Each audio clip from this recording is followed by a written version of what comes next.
Chapter 683. The old man's life was full of tricks, which made people confused. Sometimes, people would only realize it after 10 or 20 years. However, the old man rarely told others. Since the person beside him was his daughter, he didn't hide anything. This time, neither side is clean. For the sake of the overall situation, the loser has to bear the consequences.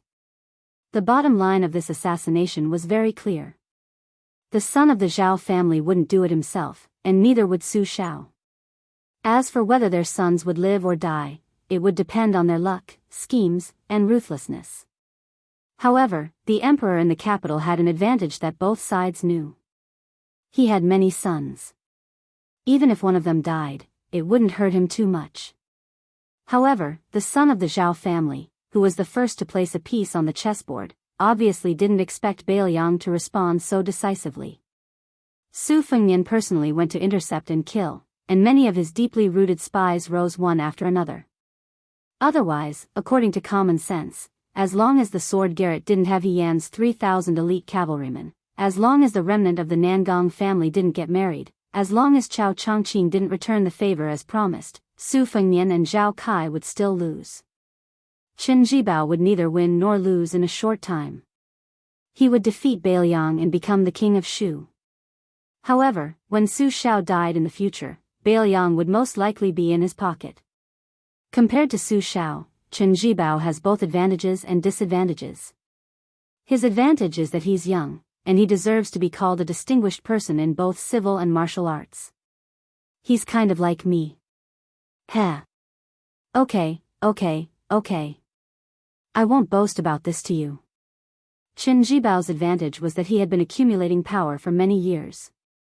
The one who had chilled the hearts of the scholars of the world was only his adoptive father, Su Xiao, and not this war sage who was at the pinnacle of Confucianism.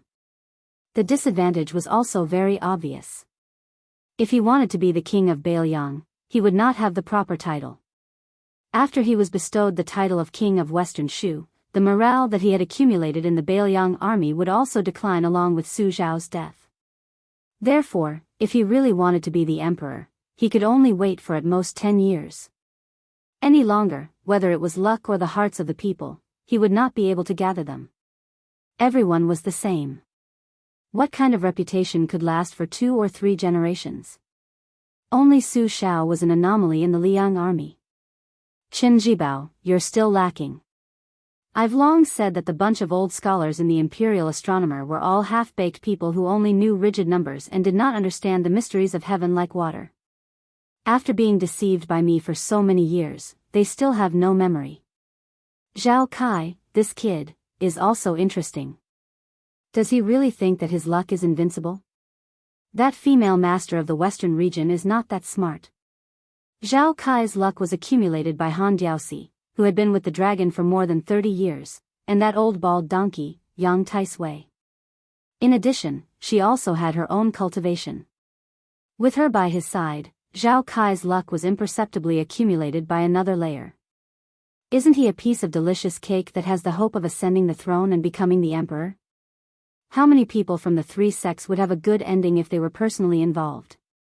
The Dragon Tree Monk and Yang Taisui were all dead.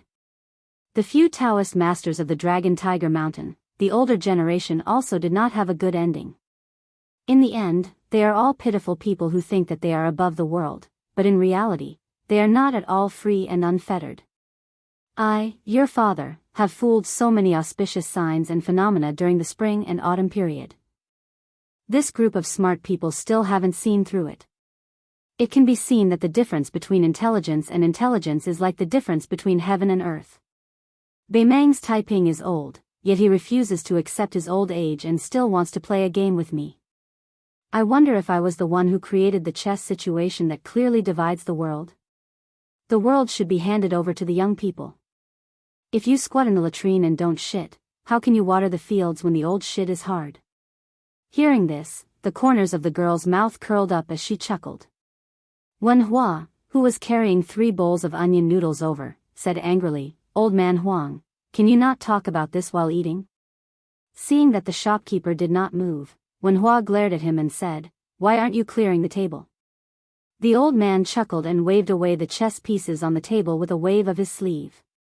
Wen Hua put down 3 pairs of bowls and chopsticks and continued to chatter, "You only know how to play chess. So what if you can play chess?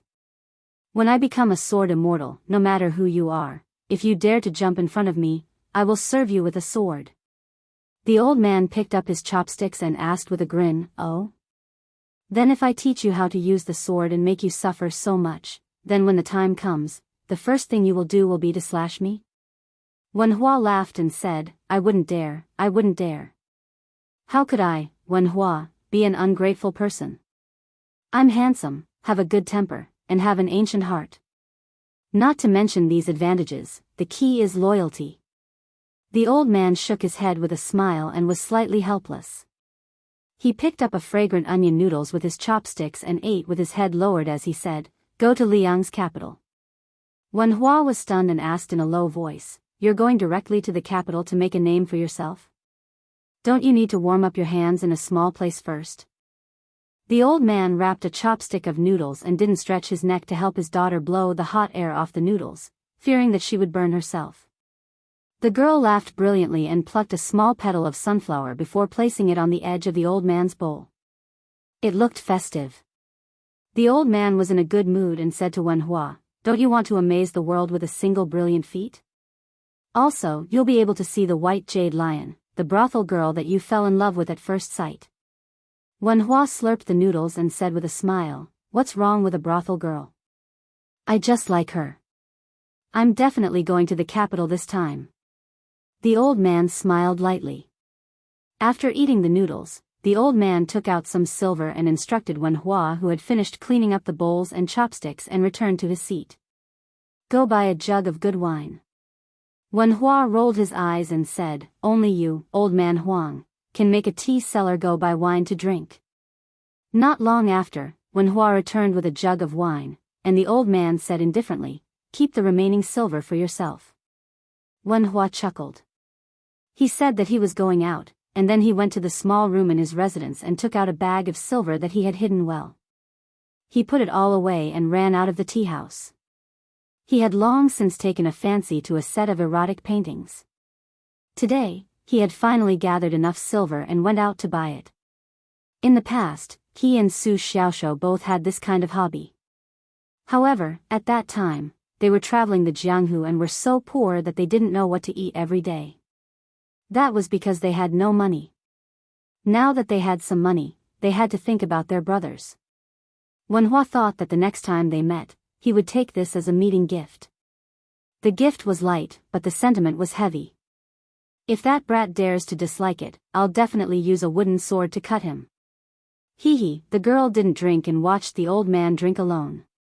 The old man laughed softly and said, "Of the 13 rankings of the spring and autumn period, I alone occupy the top 3. As for the other 10 people, apart from Chen Jibao who entered Shu, and Song Guanhai who dominated the literary scene of Liang for these years, they have pretty much all left. Oh, the 3 heroes of the Song family are also about to be killed by Lu Swan." The old man didn't seem to have a good tolerance for alcohol. After drinking more than half a jug, he fell asleep. The girl went to get a thick coat and quietly covered the old man. Then she stayed by his side and began to stare blankly again. The old man was still murmuring drunkenly, "Zhuanggong dreams of a butterfly dreams of Zhuanggong? I dream of Zhuanggong, I dream of a butterfly." Chapter 684. Su Fengnian rode on the same horse as the Daning, the otherworldly item with a new scarf and hidden sleeves. He did not feel uncomfortable at all. Moreover, his heart meridian was being held down by the Daning, guiding the chaotic qi down to Kunlun. At this moment, Su Fengnian really did not care about the awkwardness. After meeting up with the white horse, they rode back to Beiliang. As they approached the border, Su Fengnian raised his hand. The extraordinarily handsome blue-white one fell straight down and stopped on his arm. Soon, the rhythmic sound of horse hooves entered their ears. The leader was an extremely fat pig. His mount was a heavy Fergana colt. This fatty actually wore a set of light armor for the first time. Because of his body size, the saber at his waist was not easy to notice. It was hard to imagine that this was a general who had fought hundreds of battles.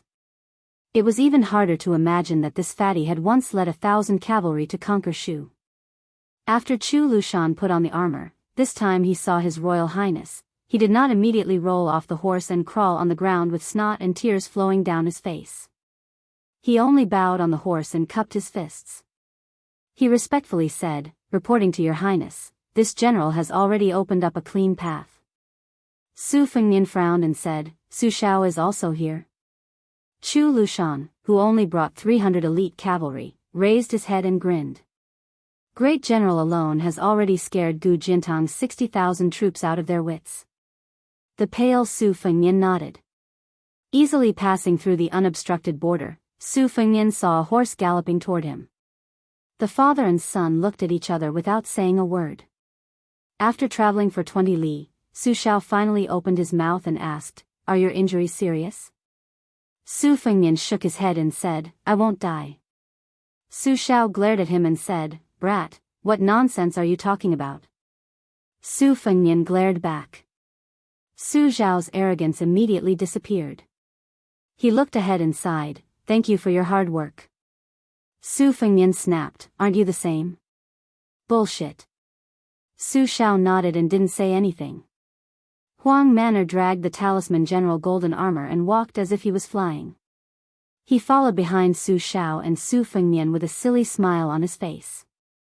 Yuan Zuozong and Chu Lushan were running side by side, but they hated each other. There was a distance of 20 feet between them, and they did not look at each other from beginning to end. Chu Lushan didn't look at Yuan Zuozong. He just smiled and said, "General Yuan, it seems like you didn't do much."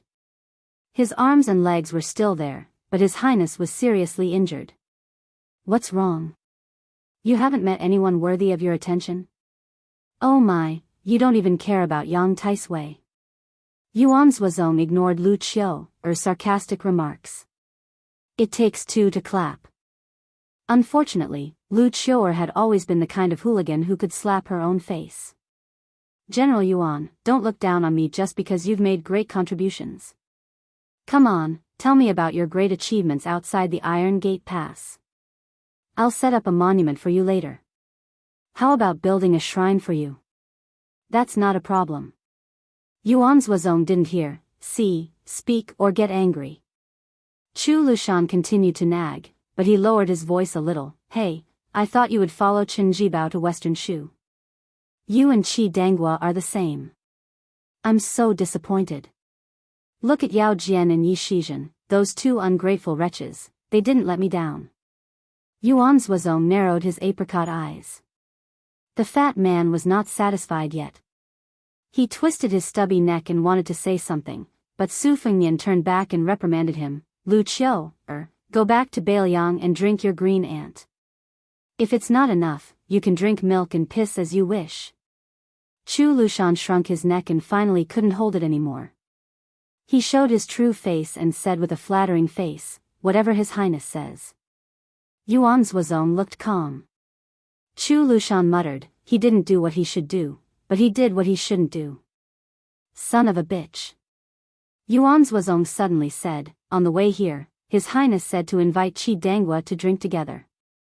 Chu Lushan opened his eyes wide, turned his head and asked, "Say it again?" Yuan Zuozong meditated like a stone Buddha again and didn't say a word. Chu Lushan wiped the hot sweat on his forehead. "Son of a bitch, I'm more nervous than when I heard that you were going to light my sky lantern." Su Shao turned his head and glanced at the two adopted sons who were like fire and water for many years. He sighed quietly. Su Fengnian inhaled for a long time but did not exhale. Then, he exhaled heavily and turned to ask, "Why?" Su Shao said calmly, "Huang Man didn't get close to his second sister." "It's not without reason." Su Fengnian's lips trembled. He wanted to say something but stopped on second thought. Su Shao said, "Although she was not born by me and your mother, I never treated her as a man of sacrifice. I only know that I have 2 daughters, 2 sons, and 2 daughters. All 3 of them are handsome like their mother. Only the second daughter looks like me, Su Shao. If I don't love her, who will I love? Raising sons and daughters is a different way of raising. As a father, I don't know if it's right or wrong. To be honest, the one who suffered the most is still you. Among all the children, I have never scolded anyone. I only hit you once, and it was only twice and thrice that I let you run away. Who knows when I will have to send you off? Your mother passed away early, otherwise she would definitely beat me to death. Then why didn't you stop my sister? I couldn't. I sent a message to her saying that Chao Changqing would go to stop them. She still went. The great snow dragon cavalry almost had a mutiny. This silly daughter is more like my own. Don't you think she's like me? Yes. By the way, you can tell these words to my sister later. I don't dare. You always chase me with a broom and a stool. If my daughter is really angry, she will draw her sword. Su Fengnian said helplessly, look at you, the king of Bailiang. Su Shao laughed and said, it's fine as long as you're promising. Su Fengnian gently waved his arm. The 6-year-old phoenix that had accompanied him for many years spread its wings and flew high into the sky. Su Fengnian looked at the divine bird that was gradually becoming a black dot in the sky. He said softly, I really couldn't tell. After putting on the armor, you look like a general. Su Shao also raised his head to look at the sky. He said softly, you will be the same in the future. A luxurious carriage made of dazzling jade and jewels entered Bailiang's post house. It was said that those who wandered the Jianghu should not reveal their true colors. The master of this carriage really did not know the dangers of the Jianghu. The coachman was a middle-aged man with a robust physique. It was late autumn and the chill was penetrating. He was still wearing a tight black shirt. The muscles all over his body were bulging, but his aura was restrained as usual. His breathing was unhurried and uninterrupted like a long river. It was clear that he was already at the peak of an external expert. From this, it could be seen that the person sitting in the carriage had a reason to be domineering and had something to rely on. The middle-aged coachman's surname was Hongyu. This journey had been a bloody one. From the southeast of the dynasty to the northwest of Liang, there were no less than 20 sect leaders or elders who had been turned into corpses overnight. These people were all famous in the Jianghu. They were definitely not small fries who could fish for fame with just a few moves. Hongyu sighed. He was somewhat unable to get off the tiger. Other than feeling helpless in the depths of his heart, his respect for the young master behind him grew stronger and stronger. There were some things that he did not even dare to say to her face. It was true that he had helped her find food to supplement her martial arts. It was true that he was helping the tiger do evil, but this time, she had entered Bailiang. Wasn't she asking a tiger for its skin? In the carriage, a young woman without a maid was applying rouge in front of the mirror. She was wearing a purple dress with large sleeves. Fortunately, she was able to suppress this kind of pure color. Her lips were already a bit sickly purple. At this moment, she was using the pink rouge from an expensive brocade box to cover them up. Otherwise, her yin qi would far surpass her heroic spirit. She pursed her lips. There was no fluctuation of emotion in her eyes. Normally, a woman would hold a mirror and apply makeup. Moreover, she was so beautiful that even the fishes would fall and the geese would fall. It was always a joyous occasion. She casually threw away the bronze mirror and the brocade box. After thinking for a while, she picked up the bronze mirror again. She stretched out a finger and drew on the surface of the mirror. It was fragmented. She was the mistress of the great Nyogang of Mount Hui, Xianyuan Qingfeng. There were no less than 100 books piled up in the carriage. Most of them were secret manuals that the Xianyuan family had collected for hundreds of years. If she wanted to give it to someone, it would be no different from giving a pile of scrap metal.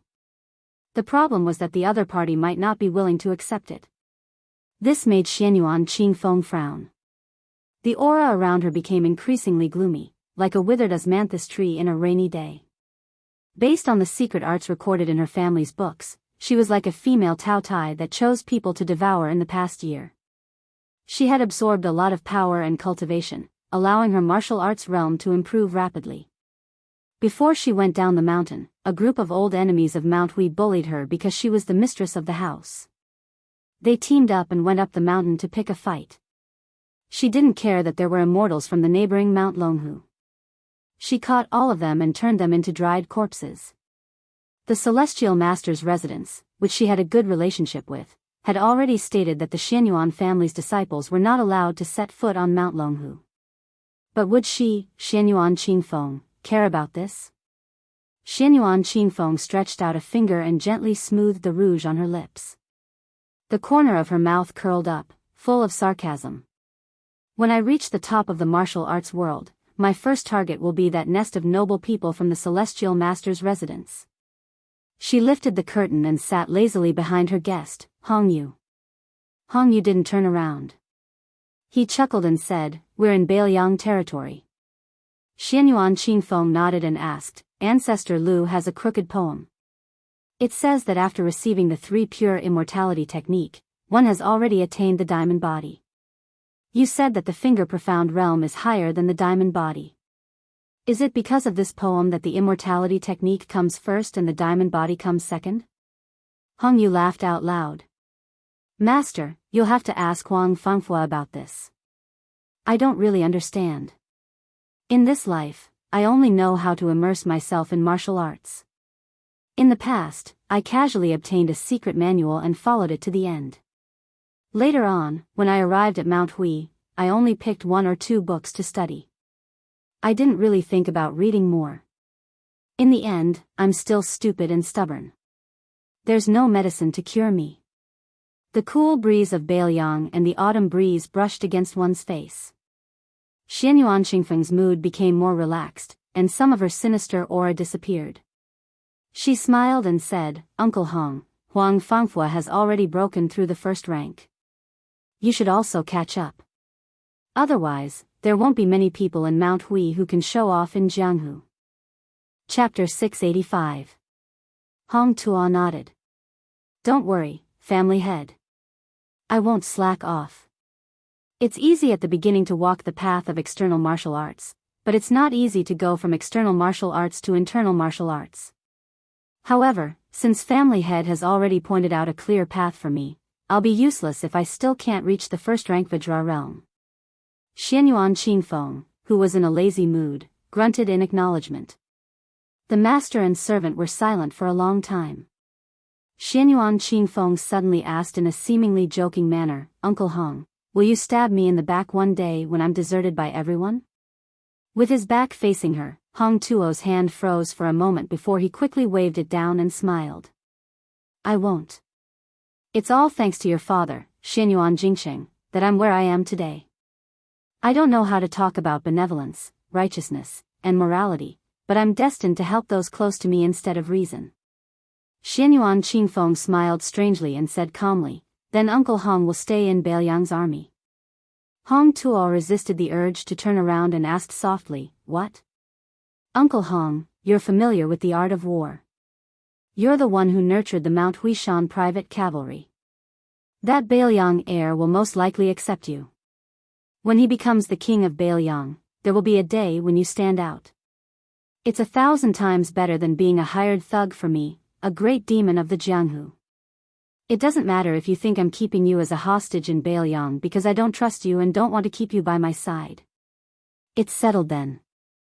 Hong Tuo said in a deep voice, "Even if I'm in Bailiang, I won't forget that I'm a servant of Mount Huishan." Xianyuan Qingfeng leaned against the wooden wall outside the carriage and didn't say anything. Hong Tuo didn't continue to express his gratitude. Xianyuan Qingfeng's gaze shifted from behind Hong Tuo to the willow tree on the side of the road. Willow, homophonic. Xianyuan Qingfeng stretched out 2 fingers and made a pinching motion toward the willow tree beside the road. He cut off a branch out of thin air and pulled it back to his hand. Hong Tuo's breathing slowed down in an instant. Xianyuan Qingfeng weaved a willow headband and wore it on his head, smiling sweetly. The brocade pouch, which was equivalent to his last words, had clearly said that Hong Yu had a rebellious streak. He looked simple and honest, but he was actually cunning and needed to be suppressed by force.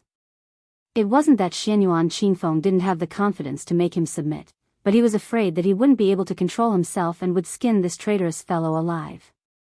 In her eyes, Hong Yu was nothing. She swore to become the #1 martial artist as a woman. The boundless paddy fields outside Xiangfan City had been mostly harvested. It was a bumper harvest year, and the common people all said that it was thanks to the new king of Jing'an's good fortune. However, this king of Jing'an, Zhao Sun, had a good reputation among the common people, but among the Qing province's Green Party, his reputation took a turn for the worse. They all scolded this vassal king for forgetting his roots and burning the bridge after crossing the river. He had only just become a vassal king, but he had already begun to side with outsiders. The reason was that the imperial court had ordered all the vassals to transfer their elite troops to the border to change the defense and increase the defense. The king of Jing'an had spared no effort, causing the Green Party, whose words in the imperial court had already lost more and more weight, to be filled with complaints. That's right, this vassal king that the imperial court had put on the table was originally from Zhao Sun's 2 diagrams and 13 strategies when he entered the capital. Now, he had shot himself in the foot. Zhao Sun, this civil official, vassal king who had made an exception to take on the role of administrator, was indeed ruthless enough. He did it without any hesitation, and was cursed by the Qing province's generals who were used to being a mountain king. When they met in private, they all said that this kind of unambitious vassal king was not worthy of being the king of Jing and who was responsible for peace and prosperity. He should just go to the imperial court and be the assistant minister of the Ministry of Rights. However, looking at the situation, the king of Jing'an, Zhao Sun, seemed to be enjoying it. He did a lot of things that benefited the common people and did not mind being disliked by the Green Party's big shots. Because of the special identity of the administrator, he was not restricted by the vassals. He even took the initiative to visit the Green Party's big shots several times, so he was not rejected. However, the old men and young people behind the noble families also did not give the king of Jing'an any face. The deep friendship accumulated over the years in the past had been diluted. Only some of the younger generation and many people who did not have a say in the family for the time being still had a good impression of Zhao Sun. Today, in the suburbs of Xiangfan, a farmer's family was flattered. 2 scholar-like young masters actually stopped their horses and got off. One of them, who was dressed in luxurious clothes, even personally went to the field to help them harvest the rice. At first, the farmer in charge of the family did not dare to let the young master do it for fear that he would cut his hands. However, he could not endure the smile on the young master's face and begged, so he trembled in fear and agreed. The young master was indeed a scholar who looked very knowledgeable. He learned everything quickly. After the autumn harvest of 1 mu of land, the young master harvested the 2nd mu of rice as skillfully as a farmer who was used to farming. When the old farmer's granddaughter handed the young master a kettle of water, her face was extremely red. This made the old farmer even more happy. He secretly joked about his granddaughter, saying that the young master came from a rich family and looked down on a girl like her. After harvesting the golden rice, the young master helped to load it onto the ox cart. The tanned old farmer felt sorry for the young master's clothes. In the end, he looked at his granddaughter's playful appearance and shook his head with a smile. He sighed in his heart that the young master was really a good person. The young master who personally went into the field to harvest the rice sat on the ridge of the field. He wiped the sweat from his forehead, took off his shoes and socks, and stepped on the muddy ground. Beside him was a young scholar with a gentle smile. He was dressed plainly, no different from a poor scholar. He did not go into the field because he was blind. There was an attendant hidden in the distance who wanted to bring a pot of iced cold wine that was sent from the mansion on a fast horse, but he was dismissed by the young master in brocade clothes. He smiled and asked, "Lu Su, do you think this king knows the suffering of the people?" The blind scholar twitched the corner of his mouth. "If you don't mention the words 'this king,' then you can be considered to know the suffering of the people." The young master laughed. He did not care about such disrespectful words at all. King of Jing'an, Zhao Sun. The blind Lu Su who used to make a living by gambling chess in Yongzi Alley. Zhao Sun sighed and said worriedly, "Lu Su, regarding the matter of the Green Party, you told me to first feed the small fish, then use the long line to fatten them up. Then, use a slow fire to cook the old tortoise. I did everything according to your established strategy. These are not difficult. After all, we are all family. The Green Party is already on the verge of collapse and is destined to fall apart. They are a group of stragglers who have been chased out of the core of the imperial court. Most of them have no other choice but to rely on me. However, we are in an urgent situation right now. The Song family of the three heroes in the capital is determined to bite me. That old man Song Guanhai created the school of mind and dominated the literary world for 20 years. After my dynasty calmed down, this old man Song wrote 2 biographies, Loyal Minister and Treacherous Minister. He also compiled a complete book of 9 pavilions. Every month, on the 15th day of the month, he commented on the scholars of the world and was allowed to ride a horse in the imperial city. The young master Song Jiqiu surpassed his master and took over as the right chancellor of the imperial college. Every word of his was worth 1,000 gold. Even his majesty praised him endlessly. Now that the imperial examinations are selecting scholars, most of the scholars have no choice but to write the Song style to curry favor with the examiners. The young phoenix of the Song family, Song Kelly, also did not disgrace his family's reputation. In one fell swoop, he was ranked 2nd and became the new yellow gatekeeper. If he is sent out to be an official for a few more years, he will immediately mix with the sand and come to our side. Song Guanhai still bears a grudge. Father humiliated him in court and called him an old man. Now, he is in the capital every day and constantly impeached me in the imperial court. Even if I heard that he is now ill and does not have many days left to live, with Song Jiqiu and Song Kelly around, it will be an almost endless battle for us. Perhaps it was because Lu Su was blind, but when he listened to others, he seemed to be particularly attentive. He had a gentle temperament and never interrupted others when they were talking. Naturally, he would not say anything extravagant. He quietly waited for the king of Jianghu to finish complaining. He did not jump to conclusions and only asked calmly, King of Jianghu, do you know that Song Guanhai was a loyal and good official in the palace? Zhao Sun was influenced by Lu Su. Coupled with the fact that he was not hot-tempered, he was much calmer now. He nodded and said, of course I know. During the spring and autumn period, Song Guanhai, who was a slave of 3 surnames, told the late emperor about the difference between a loyal official and a good official in order to clear his name. A good official is one who is not afraid of being punished by swords and axes.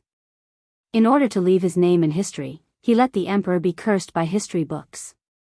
On the other hand, a loyal official is one who diligently assists the emperor to achieve great things. At the same time, he also gains a good reputation. His descendants pass on the torch and his fortune is boundless. Song Guanhai, that old man, of course, regarded himself as a loyal official. In the past 20 years, he has ridiculed, remonstrated, and remonstrated countless times. Even the empress has personally pleaded with the emperor on his behalf several times. Only then did he escape imprisonment. On this point, I really admire this old man Song from the bottom of my heart. The corner of Lu Su's mouth curled up into a mocking smile. He shook his head and said slowly, it's just the long and short doctrines of a school of vertical and horizontal doctrine. Suddenly he uses Confucianism, then he turns to old man Huang, and then he worships the law. There's no integrity to speak of, so he can't be called a teacher. His Majesty once said that teacher Song is slow and understanding, but I think it's charming. The world thinks it's a compliment, but if you look deeper, it's not a good thing. In other words, it's an argument that has a lot of leeway. After being stunned for a moment, Zhao Sun laughed happily. He clapped his hands and said, fresh, fresh. Lu Su, your words are very satisfying. I want to drink wine. Lu Su's state of mind was still as calm as an ancient well. He smiled faintly and said, the last time I asked the maid to read the secret letter you sent from the capital, one of the rumors was written ambiguously. It was rumored that Song Guanhai secretly kept a copy of the memorial to the emperor. However, he has resisted the urge to hand it over to the historian. This is a person who wants to be both a loyal and a good official. Chapter 686. Zhao Sun frowned and said, it's hard to say whether this is true or not. Even if Song Guanhai really does have the secret memorials, as long as we don't hand them over to the scribes, what can we do with them? If we bring them into the coffin one day, it's even more hopeless. This old man's song will definitely be able to let His Majesty write the inscription on the tombstone after his death. Lu Su said calmly, based on Song Guanhai's character, it must be true. As for whether he will hand them over to the scribes after his death, considering the good fortune of his descendants, even if he is old and muddle-headed, his son Song Zhiqiu will stop him. But Zhao Sun said impatiently, tell me. Lu Su, who had no intention of keeping them in suspense, paused. Zhao Sun hurriedly apologized with a smile. I was too impatient. Lu Su said, when people are approaching old age, especially when they know that they are still alive, some powerful people who have no foresight and no worries will often make some mistakes that can be big or small. Even if Song Zhiqiu wants to patch it up, it's not watertight. We just need to wait until Song Guanhai passes away and strike while the iron is hot. We can use the spies in the Song residence to deliberately leak this information to a certain power in the capital that is hostile to the Song family. If there are no dead soldiers or spies, it's fine. Groundless rumors and slanders are just as reliable. The capital has no shortage of people who make groundless accusations. But there is one thing that is extremely important. The news must be passed quickly and reach the emperor's ears as soon as possible. We must not give the Song family the time to destroy the copies of the memorials. If they were quickly destroyed, then if they wanted to overthrow Song Guanhai, they would have to let the Prince of Jing'an's estate take the lead and instruct someone to gather 342 memorials and spread them throughout the capital. However, this way, you would inevitably be implicated, which would not be wise. We can't underestimate the intelligence of His Majesty's spies and the keen senses of those old people in the officialdom. Also, Prince Jing'an, please keep in mind that Song Guanhai is the eldest imperial prince and the fourth imperial prince's benevolent teacher. Although you've met them once in the capital and you seem to have a good impression of each other, the disadvantages far outweigh the advantages. If there was no need for King of Jing'an to personally deal with the Song clan's disaster, and if there were no traces left behind, then they could tarnish their own reputation by faking the leak of a copy of the memorial, saying that it was all because of you. This way, you can completely remove yourself from the capital's officialdom and temporarily distance yourself from the two princes. Furthermore, you don't have to worry about His Majesty becoming suspicious of you. After all, he is not an ignorant and mediocre ruler. Instead, he will only place more trust in you. This is the right path for Xiang Fan and you, the administrator. King of Jing'an, Zhao Sun, mulled over it carefully and nodded repeatedly. However, Zhao Sun immediately asked, can this small matter really topple the Song family? Lu Su smelled the unique fragrance of the autumn rice paddies and a smile finally appeared on his face. When acting in the officialdom, one can't go overboard. It's the same principle as stewing old duck soup. Slowly stewing it will bring out the flavor, but if it's too long, it will lose its flavor. The Song family's scholarship is good, but as an official, they are far inferior to Grand Secretary Zhang, Chancellor Huan, and the others. Compared to West Chu's Grand Preceptor's son, they are far inferior. Also, since ancient times, the requirements for writing are great, but the requirements for getting to the point are small. Don't look down on this kind of small matter. What truly made the Song family fall from glory is precisely this kind of small matter. Officials who reach the pinnacle of glory are always accompanied by fortune and misfortune. Song Guanhai is not Su Shao, nor is he Gu Jiantang, nor is he Zhang Julu, who seems domineering and eccentric, but actually has an incomparably deep foundation. The Song family, which has only been rich for 3 generations, has lost its foundation and is frivolous. It seems that the family is full of glory, but Song Guanhai has made too many enemies, so it is very difficult for them to maintain their integrity in their later years. Song Zhiqiu is the right chancellor of the Imperial College, Song Kelly's little yellow sect. Once disaster befalls them, those students who call themselves the Song sect's lackeys will mostly rush home to pick up their brushes and change sides. Not willing to hit someone when they are down can already be considered outstanding. King of Jing'an, you can choose to make a move after Song Guanhai's death, or you can make a move when Song Guanhai is seriously ill. If it's the latter, you can probably anger and scare this old man to death. Zhao Sun fell back, lying down on the ridge of the field. He crossed his legs and looked at the sky with narrowed eyes. Then what will happen to Song Jiqiu and Song Kelly? Lu Su replied, let's see how they will deal with it. They will bring a bramble and ask for punishment. Even if they don't acknowledge their father and acknowledge the imperial court, there is still hope for them to make a comeback. If filial piety is the most important thing, or even a little bit of extravagant hope of being both loyal and filial, then they will die in poverty. Zhao Sun was speechless. Lu Su was also silent. He grabbed a handful of soil. Zhao Sun suddenly sat up and asked with a smile, where did you learn all these things? Lu Su said self-deprecatingly, I was blind and had nothing to do, so I could only blindly think about some things. Zhao Sun stretched lazily. Do you think that old duck soup is really delicious? When we go back, I'll ask everyone in the residence to make 2 cups for you. Lu Su nodded and said, as long as you don't deduct my salary. Zhao Sun, who had taken note of the matter of making the soup, patted his butt and stood up. Lu Su gently put down the handful of soil in his hand and stood up as well. He said softly, that woman's background is unknown. I hope that King of Jing won't get too involved with her. It's fine as long as you don't fall in love with her. Zhao Sun said sternly, how dare you? Lu Su smiled but did not say anything. They were in a deadlock. Zhao Sun's expression suddenly changed. He grabbed Lu Su's arm and said sincerely, I've been waiting for you to say this. I know that in Xiang Fan, only you are sincere to me. How can Zhao Sun not know? Lu Su, I hope that in the future, when I take the wrong path, please be frank with me. I'm just a blind man who can't take the imperial examinations and can't be an official. As long as King of Jing'an is willing to tell me, I will tell you everything I know. Chapter 687. Hey, do you want to hear about the matters in bed? I, Zhao Sun, can even tell you about this. Don't listen to indecent things. Don't. Lu Su, you taught me everything. Today, I must turn the tables and tell you about the matters between men and women. Don't listen to indecent things.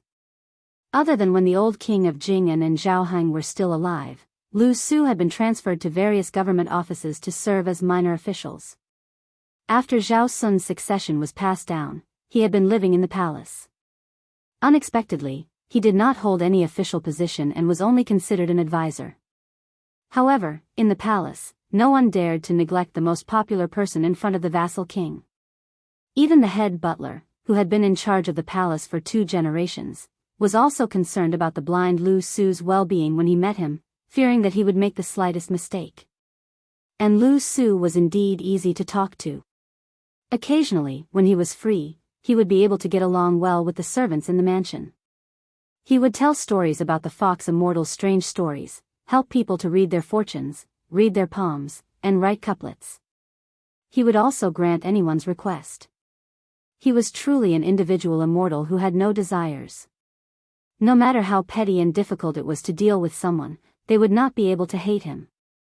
Who would be so free to make things difficult for a kind person who would not snatch anything from you but could help you at any time? Lu Su's residence was quiet and elegant. Although it was a standalone residence, the place was not very impressive. In the courtyard, other than a few maids who were in charge of cleaning and chores, there was only a personal maid called Xinghua who served this young blind man who stood aloof from worldly affairs. In the dead of night, Lu Su sat in the study and took care of Xinghua. He specially lit 2 oil lamps. As for whether or not the high-grade turpentine oil was as precious as gold, Lu Su did not care about this kind of thing. Lu Su was currently doing something he had been doing before he became blind. He mocked himself for being a dog's tail. That was to collect the 23 historical records, as well as the chronicles of the various prefectures and counties under the heavens, as well as the compilations and memorials of various generations of famous officials of various dynasties. Regardless of whether it was the national classics or the imperial decrees, or the official records of the people's secrets, he would record whatever he could get his hands on. Other than the king of Jing'an's collection of books, he also asked Zhao Sun to secretly purchase them. Lu Su still did not haggle over how much money he had spent. Lu Su had the maidservant Xinghua read the text every day, and also helped to draw the outline of the geographical map. He would personally write in tiny regular script and make detailed annotations on the first draft of the book. So far, he had already completed more than 10 volumes of the book, which was placed in a bamboo basket in the corner of the study room.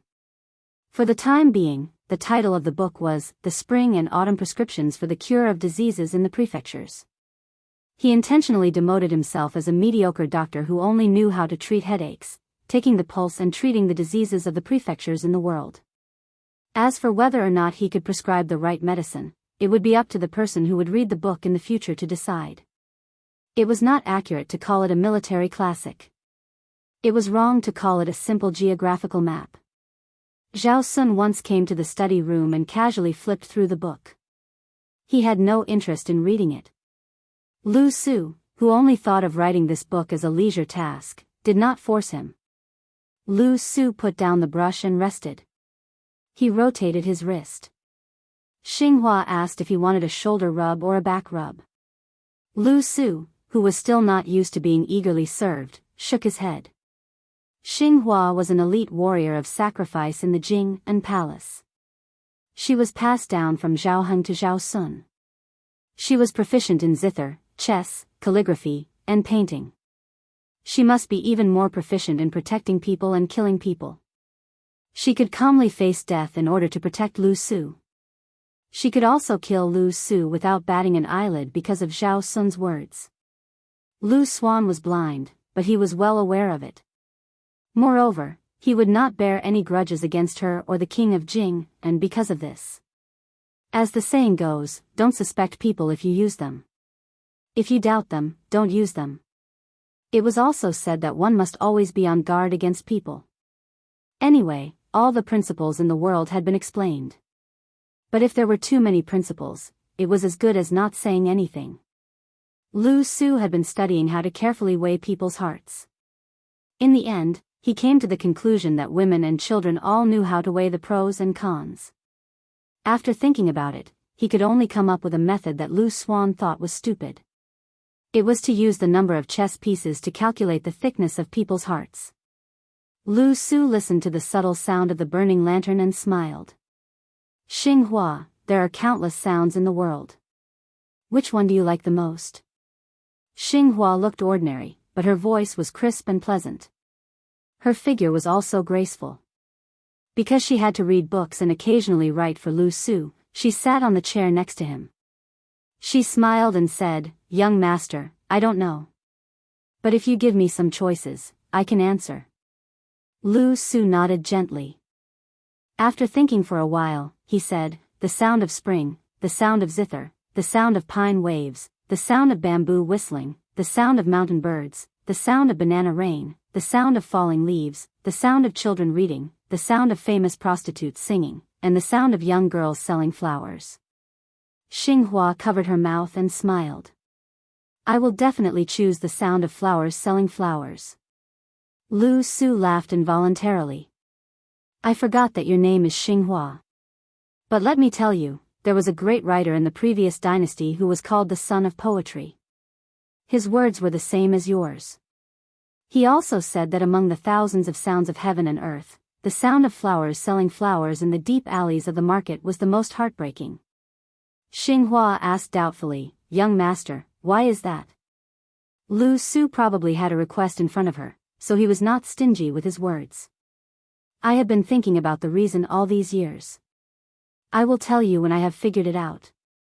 Xinghua was much more casual after spending so much time with Lu Su. She joked, "There are also things that you don't understand?" "There are many." The blind scholar who was once praised by the king of Jing'an as not inferior to Yuan Benshi, picked up his brush again and bent over the table to write the prescription. This king was Zhaoheng, not Zhao Sun. Lu Su still did not know who Yuan Benshi was that made Zhaoheng hold a grudge against him before his death. Chapter 688. Xianyuan Qingfeng handed over a wooden name thorn made from the heart of a 1,000-year-old cassia tree and was brought to Bailiang Palace by the steward. They passed through corridors and finally arrived at the pavilion in the middle of Tidehark Lake. The young man's hair was as white as frost.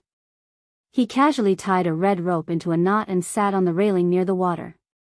He leaned against the gold-painted pillar and played with the name thorn Xianyuan Qingfeng gave to the prince's estate. Xianyuan Qingfeng stood outside the pavilion on a lotus pedestal embedded in the water. Along the way, all sorts of feelings welled up in his heart. Years ago, during the Lantern Festival in Wuzhou, this handsome young man was together with a perverted scoundrel. After an argument, he was chased away by her retainer like a rat across the street. At that time, Xianyuan Qingfeng only thought of him as a useless and uninteresting man from a poor family. He was uneducated and had no hope of passing the imperial examinations. He could only rely on his looks to trick some pretty girls from small families. Afterwards, when he occasionally thought of that farce, he only guessed that his mother must be a great beauty capable of causing the downfall of a country to be able to give birth to such a good-looking son. Who would have thought that after reuniting with him at Mount Hui, he would suddenly become the infamous heir of the Northern Liang Empire, leading 100 armored soldiers into the Longhu Empire. It could be said that it was because of him that she was able to become the owner of the Bull Gang.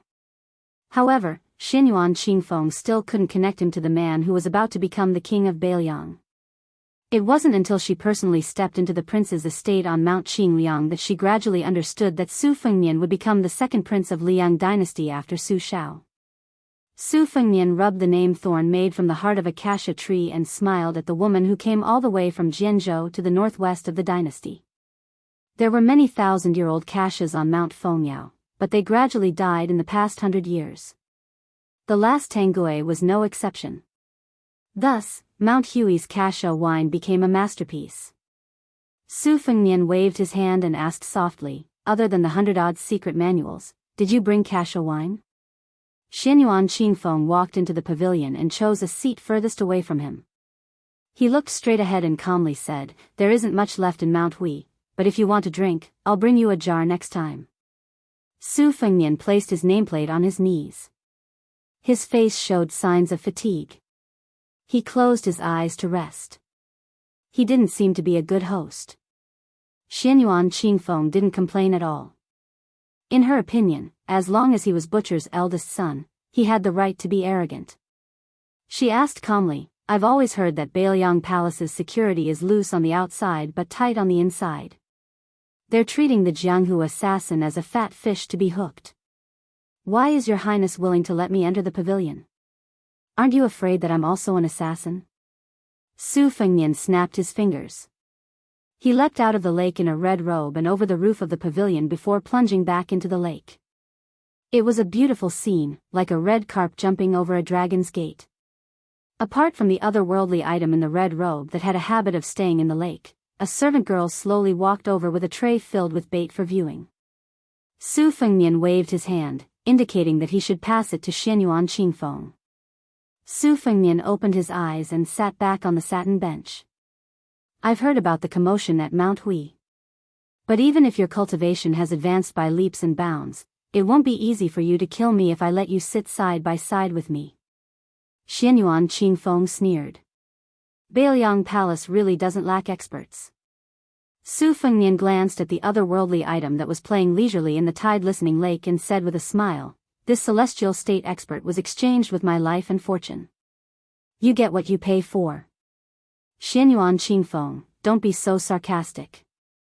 Xianyuan Qingfeng didn't throw the bait into the lake. "I wouldn't dare," he said expressionlessly. Su Fengnian didn't care about this matter and asked, "You want me to support you to become the leader of the southern Jianghu with only 100 or so manuals? Don't you think you're being a bit greedy? You're not my wife either. Why would I do such a bad deal?" Xianyuan Qingfeng grabbed a handful of bait from the green-glazed peony tray. He wasn't in a hurry to throw it into the lake to enjoy the scene of tens of thousands of carps rolling in the water. "I can help you in your hour of need," he said slowly. Su Fengnian stretched out his hand. Xianyuan Qingfeng said, "There's no lack of people in Mount Hui who are eager for success and have real talent. Hong Yu is one of them. These boorish men of Jianghu don't lack skill or ambition. What they lack is a path. As long as Bailiang is willing to accept them and lure them with enough bait, they'll be willing to take the bait. But there's one thing I have to tell you, Xianyuan Qingfeng. They'll enter Bailiang to seek positions and wealth, but they won't be willing to put their lives on the line. If you want them to fight on the border after entering the Bailiang army, they'll definitely refuse. But if you want them to become a 6th or 7th rank military officer in Bailiang, as long as it's an official's hat, they'll be willing to do 80 to 90% of their work for you. Su Fengnian sneered, Xianyuan Qingfeng, is your official's hat a cabbage from a roadside stall? Xianyuan Qingfeng threw a handful of bait into the lake and said calmly, everyone knows that Chen Jibao entered Shu and was conferred the title of king. Most of this war saint's trusted subordinates have also resigned and gone to Shu. There's also a large number of 6th or 7th rank military officers who are itching to make a move. When the time comes, why don't you give these newly vacated seats to anyone? It's better to do them a favor at no cost. The people I'll give you are all young, but they've been famous for a long time. Give them 1 or 2 years and they'll be able to convince the masses. Although I, Xianyuan Qingfeng, have never been an official, I do know a little about the art of managing people. A new emperor brings in new courtiers. If you want to be the king of Bailiang, you'll need some of your own people, even if they're a little mixed up. Su Fengnian smiled. With your little skill, you only know a little about the art of managing people. It can't be called the art of managing people. It's the same as riding a sword. Chapter 689. Xianyuan Qingfeng didn't retort, but poured the entire tray of bait into the lake with a cold expression. The koi fish splashed into the water, creating a clamor.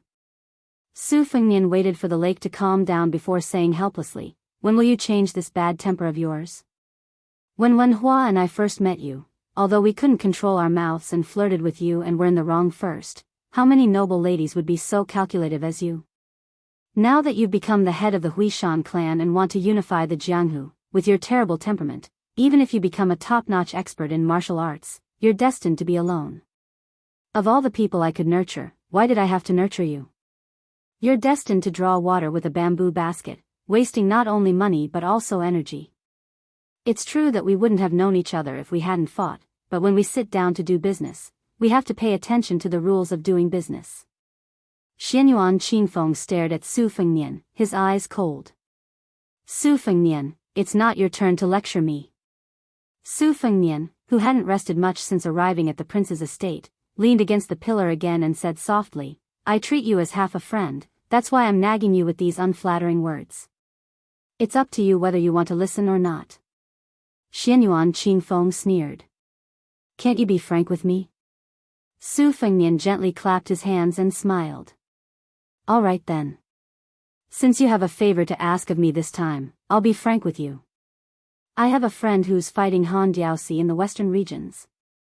It's been a while now, and the prince's estate has sent a few loyalists over to help, but they haven't been very effective. Now that your cultivation has skyrocketed, why don't you go and warm up? Just treat it as a dangerous martial arts practice. Oh right, Xianyuan Qingfeng, do you have a man you like? If not, that's good. That friend of mine is the number 1 beauty in the world, Nangong Push. The number 2 beauty, Chen Yu, is rated as not inferior to Nangong. That's Nangong. I'm used to calling him White Fox Face, but remember not to call him that. You'll get beaten up. Assassinating the world's premier eunuch, Han Diaosi, can also be considered as a proof of your allegiance to the Bailiang. Only when there is no way out can I rest assured and trust you, the head of the Huishan clan, who is thousands of miles away. Xianyuan Qingfeng sneered. This is your imperial person technique? It really can't be said to be perfect. Su Fengnian shook his head and said, I'm the same as you. I only know how to control people. We're both newborn calves in the officialdom. Xianyuan Qingfeng glanced at the crown prince's snow-white hair and asked with a smile, Su Fengnian, what happened? Su Fengnian stroked his hair and said calmly, to put it nicely, I'm at the pseudo-finger profound realm. To put it bluntly, I'm sure you can tell that even if I'm fully recovered, my cultivation base won't even be at the 2nd rank. However, in the blink of an eye, I was able to use pseudo-heavenly phenomenon to control swords. Therefore, you don't have to pity me. If you want to pity me, you should at least wait until you've truly entered the perfected finger-profound realm. This woman's temper was truly terrible. She couldn't even be bothered to hide her schadenfreude and laughed loudly. Pseudo-finger-profound realm and pseudo-heavenly phenomenon. It only sounds frightening. Su Fengnian, then won't you be at the Vajra realm for the rest of your life? I really want to take pity on you. Su Fengnian looked at this smiling face and laughed as well. Like I said, you look better when you're smiling. Xianyuan Qingfeng didn't deliberately hold back his smile and laughed wantonly. I'm really happy to see you in such a miserable state. Su Fengnian threw the nameplate back to Xianyuan Qingfeng. Although we're not familiar with each other, we're not strangers to the point where you need to hand over your nameplate to visit my house. In the future, if you come here again, you don't need to go through the front door. You can even climb over the wall to enter. As long as the good news I want from the western regions comes, I guarantee that your Mount Hui won't lack money or people. Xianyuan Qingfeng took the nameplate and placed it on the blue and white plate. Suddenly, his smile disappeared and he asked seriously, Su Fengnian, are you saying that a dying man's words are kind? Su Fengnian laughed and scolded, bullshit, Xianyuan Qingfeng. Can't you say something nice that doesn't sting people? Xianyuan Qingfeng said, when do you want me to go to the western regions to kill Han Diaosi? Su Fengnian stood up and waved his hand toward the shore. Immediately, a young man with a huge iron bow on his back ran over. Su Fengnian pointed at the young kamikaze, Wu, who he had brought back from Beimang to the prince's mansion. He smiled at Xianyuan Qingfeng. This child's nickname is Yi. He'll take you out of Beiliang. There will be people from the western regions to meet you. The robust young man said softly, young master, next time when you introduce me, can you not say, Yi? My name is Wu. Su Fengnian slapped him on the head. You little idiot. Didn't you always say that you want to be the most outstanding kamikaze? Don't you think it's embarrassing to tell everyone your name and identity? The young man was stunned. He scratched his head and grinned. That's true. Su Fengnian smiled. Go. Take this ant to the western regions. Xianyuan Qingfeng silently took a deep breath. The young man agreed and turned to leave. From time to time, he would steal a few glances at the woman beside him. Ant? How old would he be? Almost 30? Could it be that she took good care of herself? Su Fengnian said behind Xianyuan Qingfeng, I'll make arrangements for Hong Yuang's whereabouts. Xianyuan Qingfeng turned around and smiled. You're such a good nephew. Su Fengnian laughed it off. What a woman who refused to be taken advantage of. After laughing, Su Fengnian walked to the courtyard where his second sister, Su Weisheng, was staying. The smell of medicine filled the air. He sat down at the head of the bed.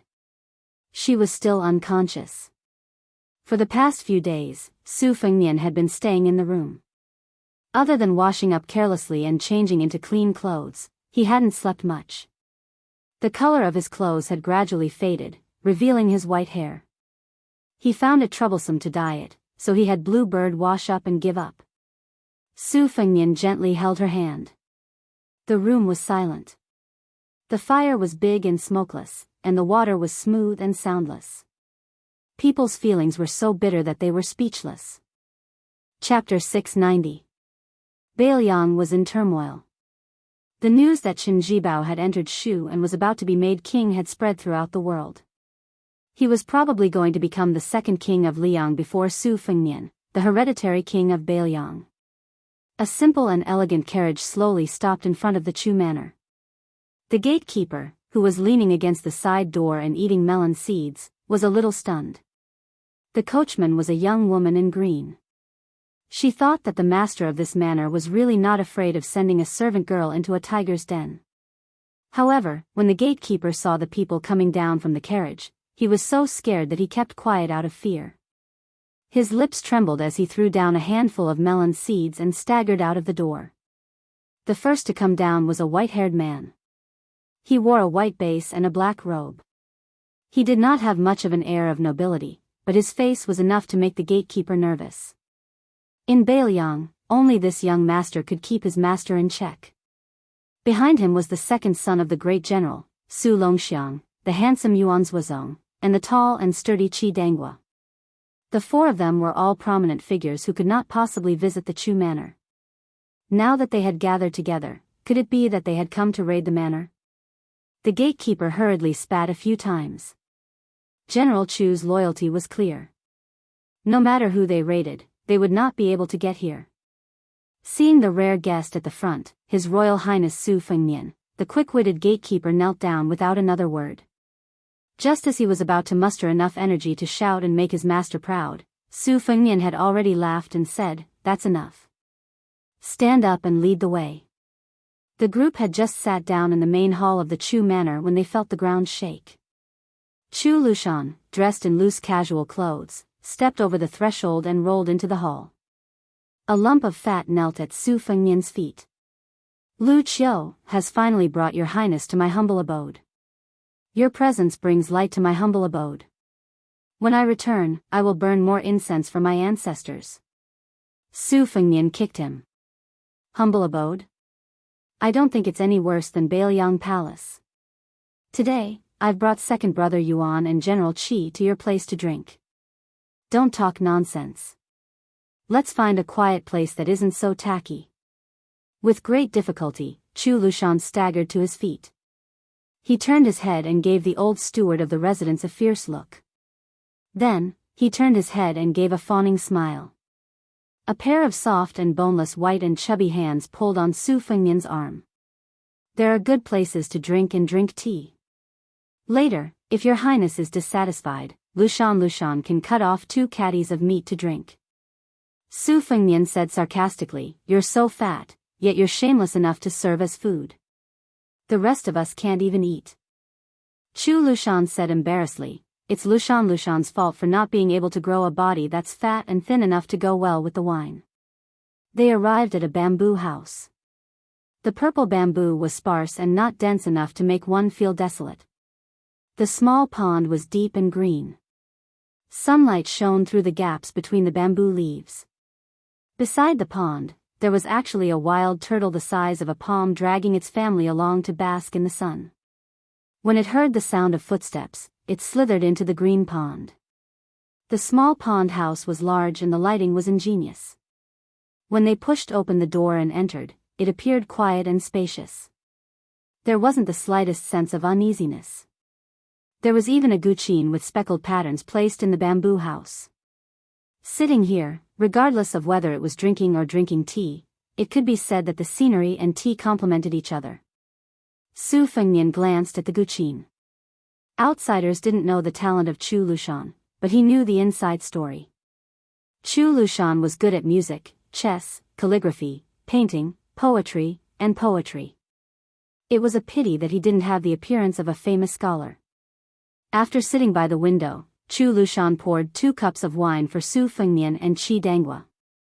Holding the wine pot, he asked Yuan Zuozong with a smile, "Since you don't mind my dirty hands and the smell of wine, I'll be bold enough to pour a cup for you." Yuan Zuozong raised his eyelids. Chu Lushan took the opportunity to pour a cup of wine. Qi Dangua had a good relationship with Chu Lushan. Among the 6 adopted sons, he was the most popular one. He and the other 5 adopted sons of the same generation often visited each other's homes. A little girl from the Chu family was born a few years ago. She even recognized him as her adoptive father. The only thing he didn't do was to betroth the 2 children to each other. Chu Lushan often beat and scolded his other sons as if they were adopted. Only this little girl was doted on. He despised Qi Dangua's youngest son for having a coarse appearance. This made Qi Dangua ask Chu Lushan why his son was ugly every time they met in the past 2 years. Su Fengnian took a sip of wine and looked around. Among the 3, White Bear Yuan Zuozong had the highest military rank. He was a second-grade Jinan general, which was a real high position and power. In the Beiliang army, he was only half a grade lower than Chen Jibao, the governor of Beiliang. Yuan Zuozong was currently the deputy general of the Great Snow Dragon Cavalry. Chu Lushan was a primary third-rank thousand-bull dragon martial general, but he did not have any actual military power. Qi Dangguo was even worse. He was just a Zhichong chaplain with a very small official hat. However, in every large-scale battle, he was responsible for carrying the flag. Because Beiliang was under the control of the military and the government, and because Su Shao was once a first-grade pillar state and a first-grade agile cavalry general, and because the emperor was far away, the civil officials had the same rank as the Liang dynasty. Most of the generals could be one grade or half a grade higher.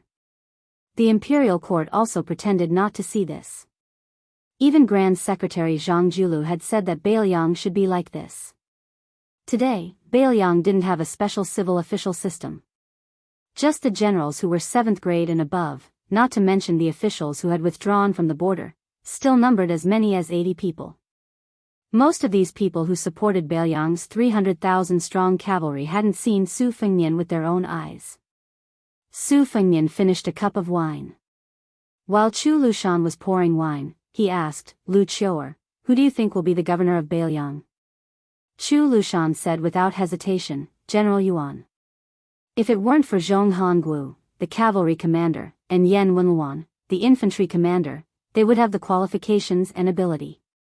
But to be honest, General Zhong has a big prejudice against His Highness, and he has a complicated relationship with Qin Jibao. It's not suitable for him to be the second-grade governor. As for Yan Wenluan, he seems to be impartial and has a gap with Qin Jibao. But the old general has a gloomy temper and is more difficult to deal with than Zhong Honggu. I've been watching him for more than 10 years, but I haven't heard him say anything bad about His Highness. On the contrary, it's not reassuring. In the end, General Yuan should be the governor of the 2 provinces. It's reasonable in all aspects. Why are you staring at me? I said this in front of His Highness and you, Yuan Zhuozong. It's the same in front of my adoptive father. Believe it or not. You don't appreciate my good words. You're hard to please. Yuan Zhuozong smiled and lowered his head to drink. Huang Manor had been squatting beside the zither in a daze. Su Fengnian said calmly, Lu Qiu'er, give me a list of names. I'll promote 1 or 2 ranks as appropriate. If it's really necessary, it's okay to skip 3 ranks. Chu Lushan took out a stack of paper from his sleeve and handed it to Su Fengnian with a smile. Yuan Zhuozong frowned and coldly stared at Chu Lushan, who could predict the future. Su Fengnian smiled and spread out 3 pieces of paper on the table. There were more than 60 people on the paper. In addition to the names, there were concise military resumes. The advantages and disadvantages were clear at a glance. The writing was Chu Lushan's unique semi-cursive. It was dangerous but not strange. It was natural and unrestrained. Su Fengnian read it all and pushed it to Yuan Zhuozong. After reading it carefully, Yuan Zhuozong's eyebrows slightly relaxed. There were more than 10 people on the paper who could be classified as Chu Lushan's direct subordinates. But most of them were the frustrated middle and lower-level captains in the Beiliang army. What they had in common was that they were young and good at fighting. They were full of vigor without any lethargy. Su Fengnian asked with a smile, Lu Qiu'er, don't you have any scruples? Won't you take it out later? Chapter 691. Sitting like a small hill, Chu Lushan chuckled and said, there's no need for that. The general is my adoptive father who was willing to die for me. Needless to say, Your Highness is the master that I, Chu Lushan, am willing to submit to. It's pretentious to hide these things from you. By the way, there's one more thing that has been stuck in my throat for many years. I have to get it out today. If I'm wrong, please don't take offense. Su Fengnian nodded and said, let's hear it. Chu Lushan sat upright and said, there are nearly 1,000 civil officials in Beiliang who can be called high-ranking officials, but they're all a mess. Most of them retired from the Beiliang army. They're good at leading soldiers, but they're just laymen when it comes to governing and pacifying the people. There are only a few of them who don't disturb the people. They're all honest and good officials whom the people are grateful for. Most of these people have a lot of bad temper that is a good habit in the army. They're protective of their children and help their relatives instead of reason. They're rude and unreasonable when governing their families, not to mention being awe-inspiring officials. Fortunately, the people of Bailiang are used to suffering and are afraid of being poor.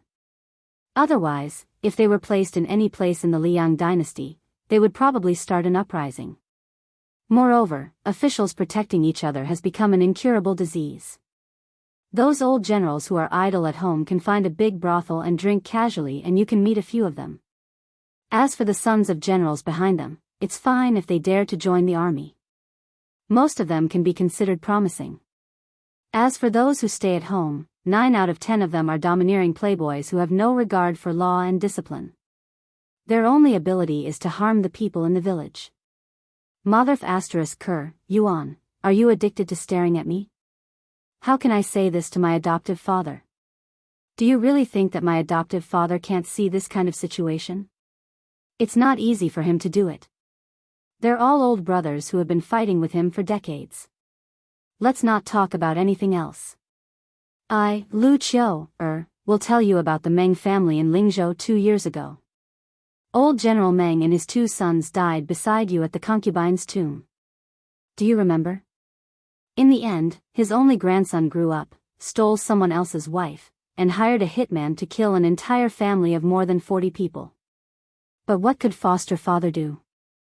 With a crack, the incense of old General Meng was cut off just like that. How many bastards have tried to test foster father's bottom line over the past 10 to 20 years? Yuan Zhuozong snorted. For the first time, Chu Lushan said in a flustered and exasperated manner, the Confucian school of benevolence and righteousness has always placed the word benevolence before the word righteousness. If you're not righteous, you're just not a subject. If you're not benevolent, you're not even human. In today's world, if things were done according to legalism, it would be even more chaotic. In the past 1,000 years since Sage Zhang, for a whole 1,000 years, Confucians and scholars have been trying to find a balance between the two opposing concepts of benevolence and righteousness. Do you really think it's a simple matter? It's not easy to seize the world on horseback, but is it easy to defend the world under horseback? After saying this, Chu Lushan quickly wiped the sweat on his forehead with his sleeve and slapped himself a few times. He said in a low voice, I've forgotten myself. I should slap myself. Su Fengnian gently changed the topic and said with a smile, let's get to the point. This time, I'm here to tell you, Lu Qiu, to let the people like Wei Fuqing go. Don't make things difficult for them. Su Fengnian paused and said flatly, also, Su Xiao promised me to let you be the governor of Bailiang. Chu Lushan fell back and the whole bamboo house shook a few times. The fat man sat on the ground with his eyes blank and forgot to stand up. In fact, it was the first time for Yuan Zhuozong and Qi Danghua to hear this shocking news. Yuan Zhuozong didn't move and looked calm. The latter opened his mouth wide and couldn't say a word. Su Fengnian didn't look at Chu Lushan and said to the other two, Brother Yuan, General Zhong Hongwu will definitely resign in a fit of anger. At that time, you can take over. General Qi, you will take over the 6,000 iron Futu cavalry and Wei Fuqing's crossbow cavalry. Ningame will be your deputy. If you think it's too little, I can give you more. If you think it's too much, I won't care. Yuan Zhuozong put down the wine cup and said, I won't refuse.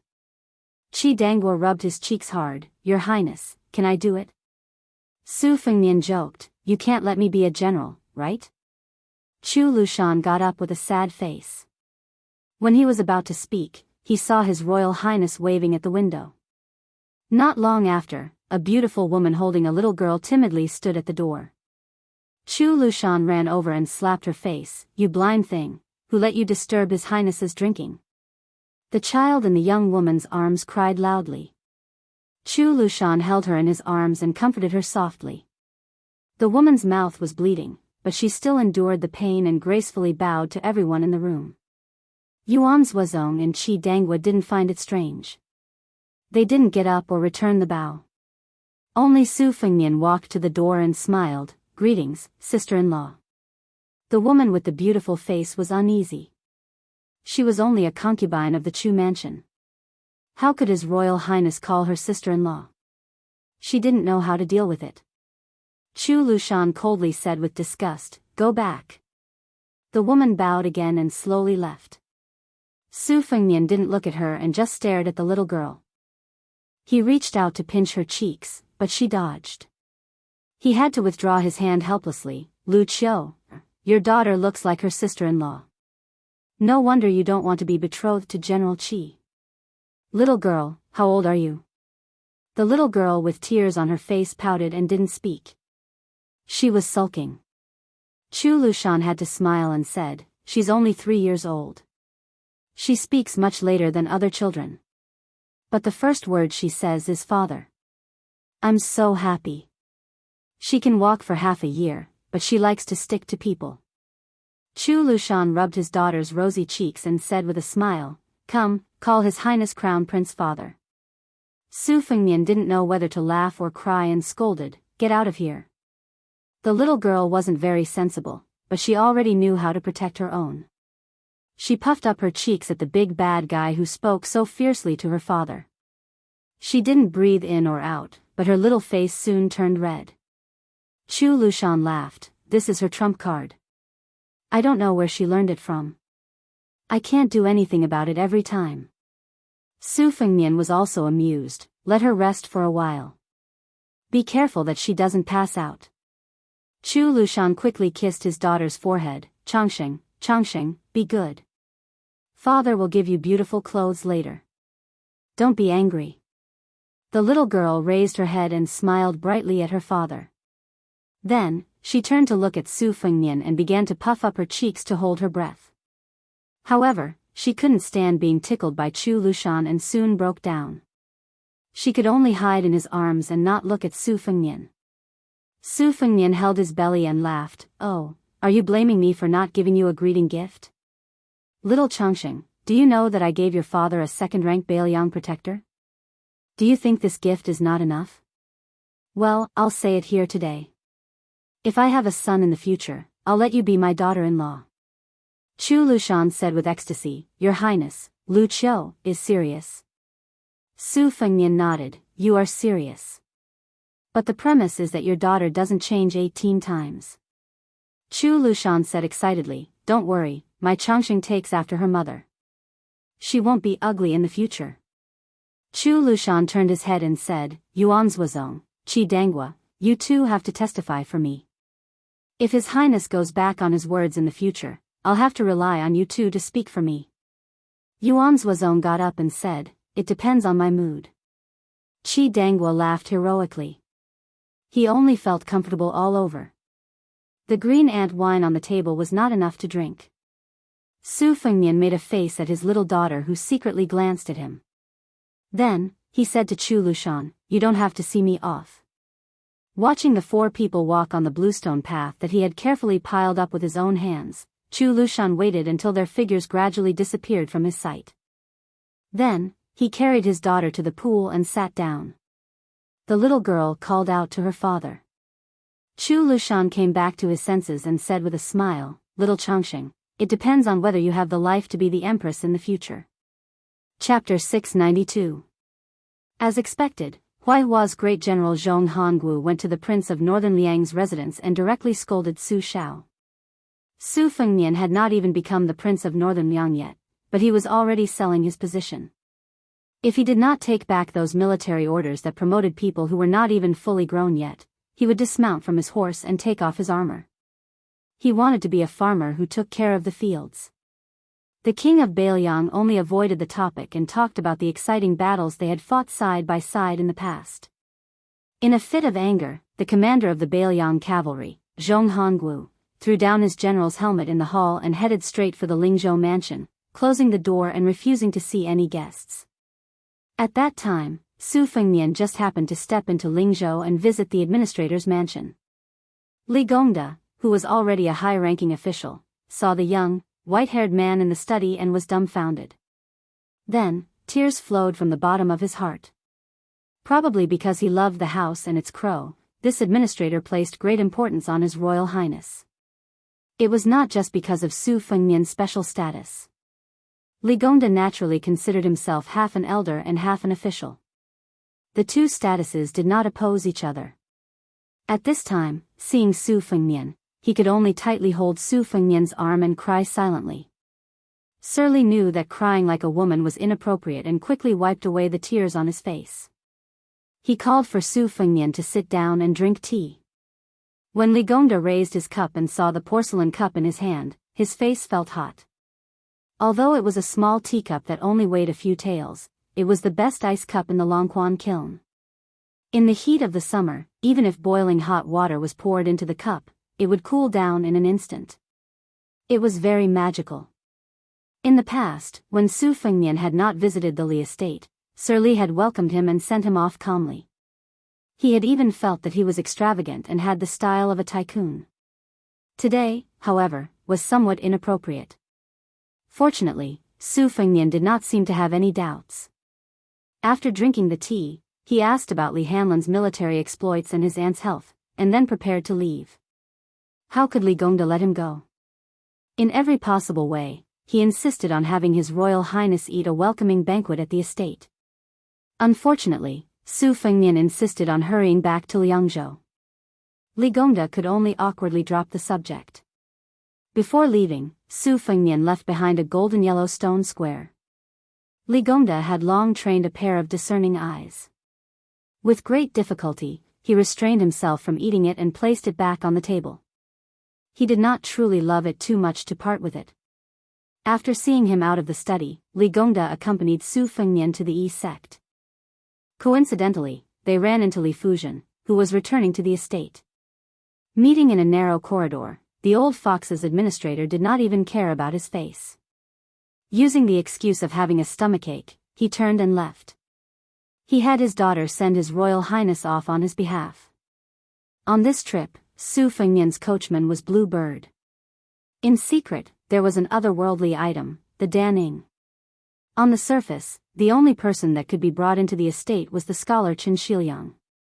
When he met Li Gongda, he only said that he was a scholar from Liangzhou who was not part of the mainstream. Li Gongda, however, wished that he could memorize all 18 generations of Qin Shiliang's ancestors in his mind. Who knew if this scholar in humble attire would become a county chief tomorrow, and then the governor of Lingzhou the day after? Qin Shiliang saw that the atmosphere in the corridor was awkward. Without revealing anything, he took a few steps back. Clasping his hands behind his back, he sized up the precious inscriptions in the corridor. He distanced himself from Su Fengnian and the cool and elegant woman. Su Fengnian smiled and said, "I won't trouble you to see me off. I know the way." Suppressing the shock of their first meeting, Li Fuzhen silently turned around and led the way in front. However, she did not speak the entire time. When they arrived at the Yi sect that was too late to open when they left, Su Fengnian thanked her with a warm face and a cold butt. He then led Qin Shiliang down the steps and into the carriage. Li Fuzhen did not cross the threshold to see them off. She watched as the Yi sect slowly closed. In reality, Li Gongda was standing not far behind his daughter. In a quiet voice, he said, "Fuzhen, in the past, I purposely brought you to the prince's manor because I wanted you to be close to him. This time, I want you to see him off." That's not the case. Father and daughter slowly walked back into the inner courtyard. Li Gongda slowly said, "There are many confidential inside stories that even a decorative administrator like me cannot come into contact with. However, since even Bailiang Protector General was forced to go to Western Shu, I think this man you look down on is not as you think, a crooked tree that can't be supported. You are just like your mother. You can't even pick a man. Back then, your mother refused to marry me no matter what. She secretly admired a talented scholar and said that I would only be a minor official for the rest of my life. If she married me, she would suffer for the rest of her life. If it weren't for your father, who took advantage of his mother-in-law's growing fondness for her son-in-law and practically tied your mother to a sedan chair, you and the Hanlin Academy would not exist in this world." Looking back at that talented scholar, he clearly had a family background much better than your father's. Even today, in Lingzhou, he is only a county magistrate in a remote village. He has been ostracized in the officialdom. All he can do is return home and vent his anger at his wife. This is because your father did not make things difficult for him. Every day, he would drink and go crazy, saying that he was born in the wrong era and that his ambitions had not been realized. When I was the magistrate of Lingzhou, that fellow had angered the son of a general in the same county and had almost lost his position as the county magistrate. He was already at the age where he knew his destiny, yet he still shamelessly gave me money, calligraphy, paintings, and famous inkstones. As for father, I accepted all of them. If I didn't accept them, I was afraid that he would go bankrupt and jump into the river to commit suicide. Later on, during the county's evaluation, I helped him write 16 words. His character was upright, honest, and self-disciplined. He had no grievances in prison, and he was selfless in court. Only then did he keep his position as county magistrate. After that, your father returned everything to him. Your mother has always been kept in the dark about this matter. You can just treat it as a joke. The reason why I'm telling you this is to let you know that a moment of glory and disgrace is nothing. Looking at a man is the same as looking at jade. In the Book of Rites, there is Yundague who does not cut out the finest quality. He is like a fine jade, without a single strand covering the flower. Some men are just like a green jade. Outsiders may think that the color is alright, but the quality are very poor. Fu Zhen, don't be in a hurry to defend that fellow that you like. Your father said that he would not break up a couple, so he will keep his promise. These past few years, I have been paving the way for him. Due to his poor family tree, your father helped him enter the ranks. He went from a poor scholar to a noble family. Even if he did not pass the exam, it is fine. Your father helped him go from an official to an official. But look at him. Other than wanting to stick to you all day long and saying words of love that don't cost him money, has he ever spent any effort on currying favor with the officialdom? Yes, you might say that it is because he has a noble character and does not want to wallow in the mire. But did he write a few poems that are popular among the people or something? Or did he work hard to bring benefits to the people?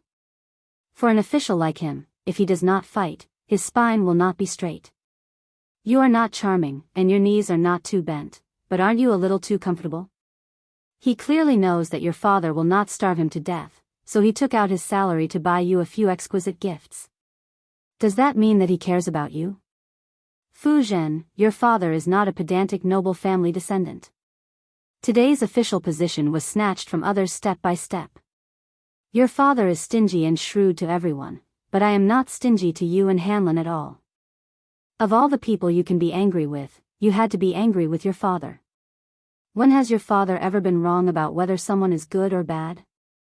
Of all the people you can listen to, you had to listen to your mother, who is blind. She said that person is good at understanding others, but in your father's eyes, he is just a sweet talker who knows how to coax people. Women are just easily swayed. They can't be counted accurately. Li Fuzhen's eyes were red as she choked and said, after all is said and done, Su Fengnian is also not a good person. When has he ever said any sweet words to women? I don't care if he is a loser or just pretending to be crazy. Li Gongda said calmly, when you met today, your father deliberately let you be alone. Did he say a single word to you? Li Fuzhen wanted to say something but stopped. Li Gongda calmly asked, did he look at you? Li Fuzhen angrily said, I did not look at him. How do I know if he looked at me or not? Li Gongda smiled and said, oh. Then he slowly walked away from the fork in the road. Li Fuzhen stood in the same spot and was out of her wits. She was all alone. In the carriage far away from the governor's mansion, Chen Shiliang, who was born as a poor scholar, talked about politics as if he was making a joke. Beiliang province has 3 provinces, Liangyu province and Ling province. Liangyu province and Liangyu province are important places at the border and border with Beimang. Only Lingzhou province is relatively fertile. It is a place with more oil and water than Liangyu province. It forms the structure of Beiliang's general in the north and officials in the south. For the same yamen, the number of officials in Lingzhou province is usually twice or even 3 times that of the other 2 provinces. It is like the backyard of Beiliang's army when they retire. The children of the officials who are not working in the army also have to come to the various yamens in Lingzhou to get a share of the pie. When the father steps down, the son will take the position, and the grandson will take the position to fish in oil and water.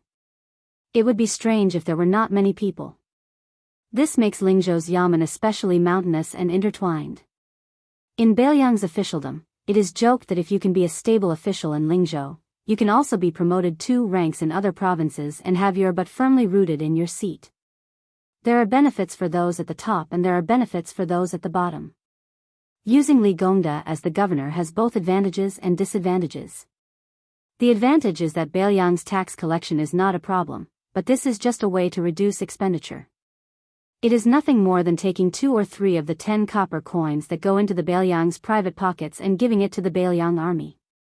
Furthermore, Li Gongda is not the kind of good official who can get more money. Beiliang's salt and iron are huge profits, and the government has always been unable to make a profit. Furthermore, there are many powerful families of generals who take the initiative to seal and seize the profits. Write a detailed report about the salt and iron official camp for me. Su Fengnian nodded. Qin Shiliang gladly accepted the order. Su Fengnian saw that he seemed to have something to say, so he laughed and said, "If you have something to say, just say it. If you want to rebel, there is no harm." Qin Shiliang said softly, "Li Gongda's official position is high enough, standard 2nd rank. He is greedy enough. Other than the prince's mansion, he is Beiliang's richest merchant. The most important thing is that he has a good relationship with your Su family. He is the most suitable person to kill the chicken to warn the monkey. He can guarantee peace in Beiliang's officialdom for 10 years. Chapter 693. Su Fengnian shook his head and said, 10 years? Impossible, it's hard to say even 5 years. The fallen emperor of southern Tang wanted to be the master of resurgence. He even used the method of skinning the corrupt officials, but the results were still minimal. Of course, this is also related to southern Tang's long history of corruption. Also, it's definitely not a good thing to give a seriously ill patient too strong medicine. I can't overdo some of the unwritten rules that Su Shao has accumulated. Of course, your method is useful, but... Halfway through his speech, Su Fengnian stopped talking. Like a magic trick, he took out a yellow seal that was the same as the one he gave to Li Gongda. The texture was warm and delicate. A flying sword flew out of his sleeve. The blade moved swiftly, carving 5 characters on each side of the seal. He then threw it to Qin Shiliang and said with a smile, "For you." A good man multiplies his negative, sitting steadily in peace. Collecting a daughter at home, becoming an official and a minister. Qin Shiliang slowly turned it around and looked at it carefully before carefully putting it in his sleeve. He didn't express any gratitude. Su Fengnian asked, "I heard that you've recently been searching for the history of the upheaval of all the noble families in the late spring and autumn period?" Qin Shiliang nodded and said, "Using history as a mirror, one can know the rise and fall. Your Highness also knows that I was born a poor scholar and was shy of money, so I developed the bad habit of treating books as my life. I'm also very curious about how these deep-rooted noble families were described in the history books with tens, hundreds, and thousands of words to describe their extreme nobility and extreme decline." Su Fengnian smiled and said, "Reading more is always a good thing." Qin Shiliang smiled playfully.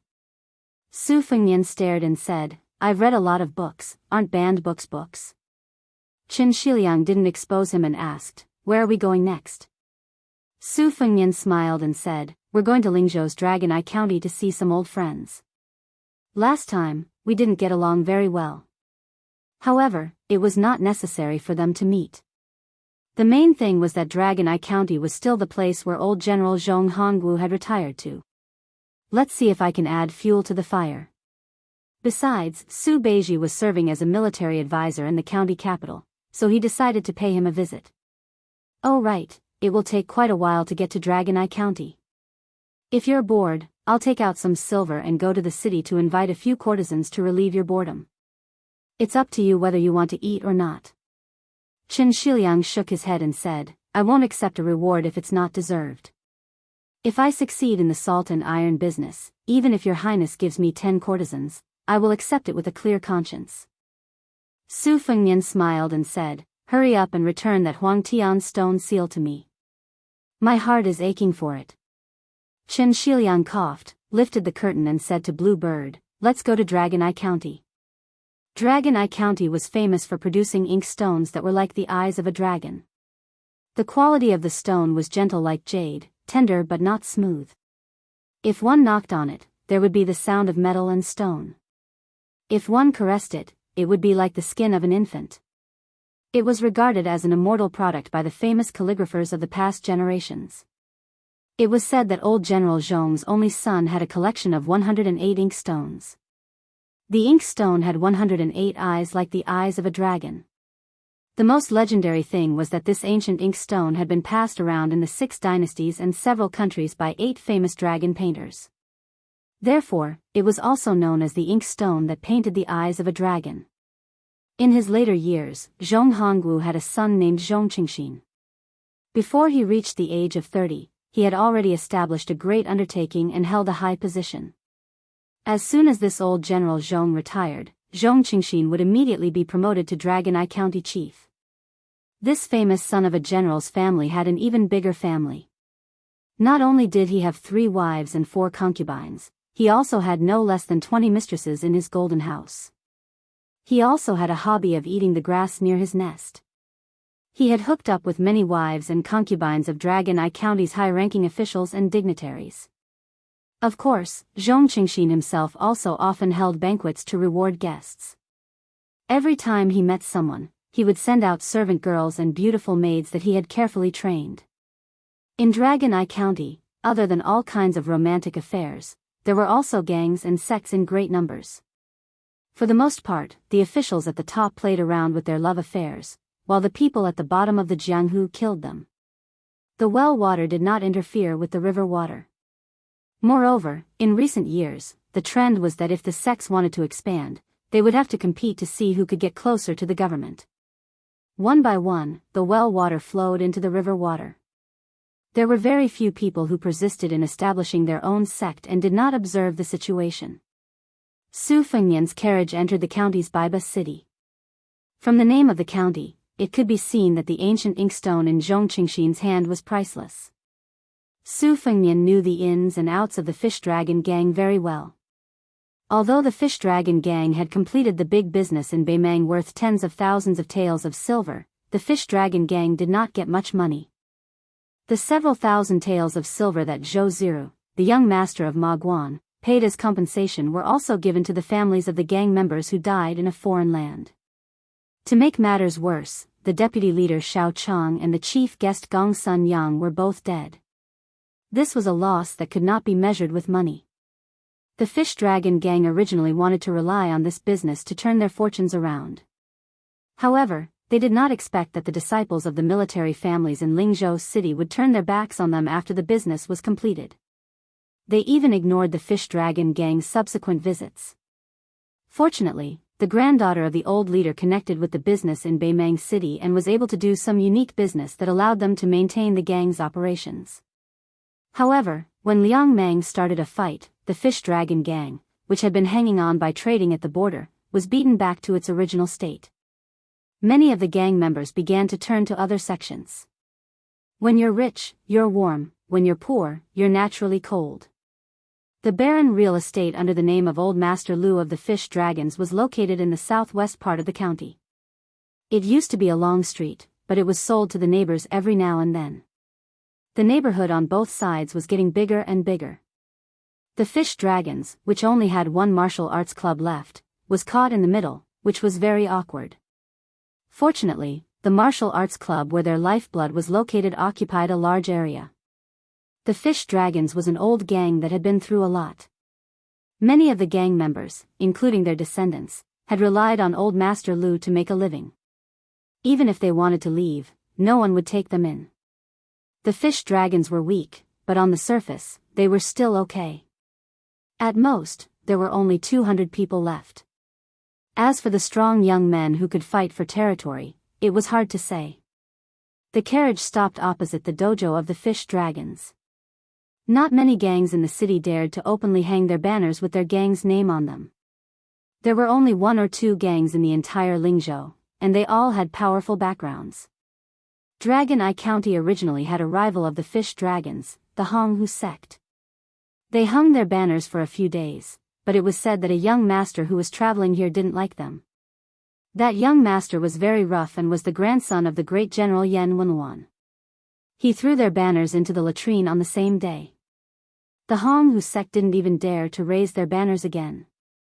Before that young master left, he said that he beat them because he knew that their master was the brother-in-law of that Zhong Qingxin. After that, Zhong Qingxin's brother-in-law went to complain but returned without success. It became the topic of conversation for the people of Dragon Eye County. Su Fengnian hung up the curtain and quietly looked at the main gate of the fish dragons. The faint sound of the disciples practicing martial arts could be heard from the other side of the wall. Qin Shiliang asked doubtfully, "Is this the place?" Su Fengnian nodded and said with a smile, "Speaking of which, I also took in an unknown disciple in this gang. He's very stupid." Qin Shiliang asked, "Don't you want to go in and take a look?" Su Fengnian put down the curtain and shook his head. "Forget it. I was wearing a mask at that time, so he wouldn't recognize me even if he saw me. Let's go, Blue Bird." The carriage slowly drove out of the street. Just as it turned the corner, a large group of strong men rushed into the street with great momentum. They were just short of hanging a sign on their bodies saying that they were gathering for a brawl. Su Fengnian opened the side curtain and frowned. He saw the people of the neighborhood pointing and said slowly, "Liangxi, go and ask around." Chen Liangxi got off the carriage and soon returned to the carriage. He said with a smile, "It's the same old story. There's a girl called Lu Narong in the Fish Dragon gang. She caught the eye of a military officer under the command of Yi, who was in charge of the Dragon Eye County. He wanted to take her as his concubine. It seems that the Fish Dragon gang didn't know what was good for them and rejected him. Perhaps they forgot to give the rank 7 military officer a way out. Your Highness, there's something I've wanted to say for a long time. Beiliang's military titles are really unreasonable. Officers and military officers are too worthless. They should be changed and simplified. In this aspect, Beimang is much better." Su Fengnian nodded. Just as he was about to put down the curtain and let the Fish Dragon's gang pass the tribulation, he caught a glimpse of a group of more than 30 armored soldiers in the distance. Chen Liangxi glanced at them and sneered. "Hey, this military officer of Dragon Eye County has some tricks up his sleeve. It seems that he wants to punish both sides fairly and selflessly. However, I think that those who went to cause trouble can definitely bear the punishment, but the Fish Dragon's gang can't. It's really a waste of talent to be a rank 7 military officer. It seems that if we really want to rectify these Jianghu sects in Beiliang, we'll have to cut off many people's source of income." Su Fengnian lowered his head and put on a root-shaped mask. He said indifferently, "Then let's go and watch the show." The street that originally had shops and hawkers was now empty. Most of the 100 or so men had broken into the Fish Dragon's gang, leaving 7 or 8 relatively thin and weak fish outside to keep watch. Among them, a crooked and skinny monkey with sharp eyes saw Blue Bird. He called his friends and ran all the way here while drooling. It was nothing more than the usual 3 axes used by the scoundrels and ruffians. One couldn't expect these guys who didn't know many words to have any new ideas. When they saw that the delicate and pretty woman in green robes and embroidered shoes remained unmoved, they did not dare to immediately take action. She was someone who would foolishly drive her into trouble, and she might not be someone they could afford to offend. She might not be someone they could afford to offend. She might be a pawn who ran the docks, and her worldview might not be great, but that did not mean that she did not have her own survival knowledge and climbing skills. Even though the thin monkey did not attack, he still had the guts to use his mouth. His mouth was full of obscenities, and his gaze was obscene. His brothers beside him cheered for him. Then they saw a young man with white hair walk out of the carriage with a smile. They subconsciously took a few steps back. Su Fengnian jumped off the carriage lightly and took the horsewhip from Blue Bird. He twisted it in his hand and asked pleasantly, "Brothers, are you from the Great Tiger sect?" The skinny monkey-like man swallowed a mouthful of saliva and asked in a threatening manner, "Which path are you on?" Su Fengnian pointed at the Fish Dragon's gang with the horsewhip. "You can say that I'm from this sect." Chapter 694. Hearing this, the skinny monkey-like man was relieved. He grinned and turned around, shouting, "Come here, there's a fish that escaped from the fish dragons." He was obviously very proud of being able to mention the fish that escaped from the fish dragons. He knew how to be a scholar. The other 4 men rushed over in a hubbub. There were 8 of them, and they all looked ferocious. The so-called Jianghu at the bottom relied on having more people, more hands, and more sticks. Unfortunately, this time, the higher-ups had clearly said that they were not allowed to use their weapons. This made the 8 men somewhat unhappy. Before they could make a move, howls and screams came from inside the wall. Then, soldiers with spears who had been waiting for a long time rushed in. The 8 men subconsciously turned their heads to look. Just as they were about to look away, they fell to the ground. Su Fengnian brought Blue Bird, who had not fought much, to the martial arts center. Chen Liangxi followed behind them. Just as they went up the stairs, they heard a captain say gloomily, "More than 100 people gathered to fight. The main culprit will be banished to the army. Using weapons to injure people is an additional crime. The whole gang will be sent to the border." Lu Su, Lu Narong of the Fish Dragons, kneeled down. On the sand-covered training field, Lu Narong, who had angrily attacked with her sword, was livid. In fact, only one of the leaders of the Great Tiger sect fell to her sword. The rest of the people took out their own daggers and cut their arms or legs. Then, they threw the daggers far away and lay on the ground, pretending to be heartbroken. This was a trap that had been planned for a long time. When the leader of the Great Tiger sect went to take down the plaque of the fish dragons and stomped it, Lu Narong was not unaware of it. She simply could not bear the humiliation. At this moment, she was gnashing her teeth. She wanted to kill the captain who always hung around the leader of the Great Tiger sect. Vice leader Xiao Chang's son, Xiao Ling, held an ivory fan in his hand. He looked handsome and elegant. He exchanged glances with the leader of the Great Tiger sect, who was lying on the ground pretending to be dead. He smiled faintly. Just as he was about to take a step forward, he saw 3 strangers at the door from the corner of his eye. Xiao Ling subconsciously retracted his foot. In the end, he resisted the urge to take a step forward. If he took a step forward, it would mean that his meticulous plan was laid out on the table. In Xiao Ling's field of vision, Chen Shiliang sneered softly, "I underestimated the captain. It turns out that one side will be lightly beaten 10 times and the other side will be beaten 150 times. Your Highness, why don't you promote such a smart person?" Xiao Ling. Xiao Chang had colluded with the horse bandits and deframed to pave the way for his son. It seemed that Xiao Ling didn't let his fathers, so he did it himself. He himself. It was Xiao Ling, was. The young man from the fish dragons, Wang Dashi, also saw Su Fengnian, but he didn't shout. He just waved his hands secretly, indicating that Su Fengnian should leave the martial arts club as soon as possible. It was the same as the night battle at Tuma Pass. As long as the government was involved, especially the local soldiers, young Master Su's status as a relative of the general's mansion's steward was completely useless. Su Fengnian walked over with his horsewhip and said to the captain, "I have a friend surnamed Su. He's a military officer in this city. I hope you can give him some face." Military officer? He was barely an official. He didn't have any real power. However, the person standing behind the junior captain was a field officer under Yi's command, whose rank was much higher than his. Besides, Great General Mansion was indirectly connected to Great Tiger Sect. "You're just a little military officer. Who do you think you are?" What's more, the captain, who knew everything about Dragon Eye County, had never heard of any son of an official surnamed Su, so he didn't take it seriously. Usually, if there really was such a person, he would just do some small favors. Now, even if there were 10 military officers, he would treat them as if they were farts. The captain didn't dare to fight with Lu Su and Lu Narong.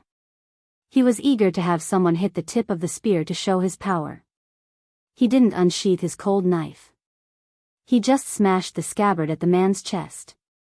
Blue Bird kicked out and the captain flew into the martial arts hall. Then, everyone slowly turned their heads. They didn't see the military officer come out.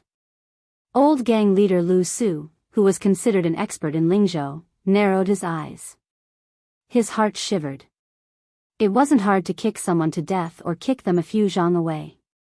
Even Lu Su, who was an expert in external martial arts, could do it.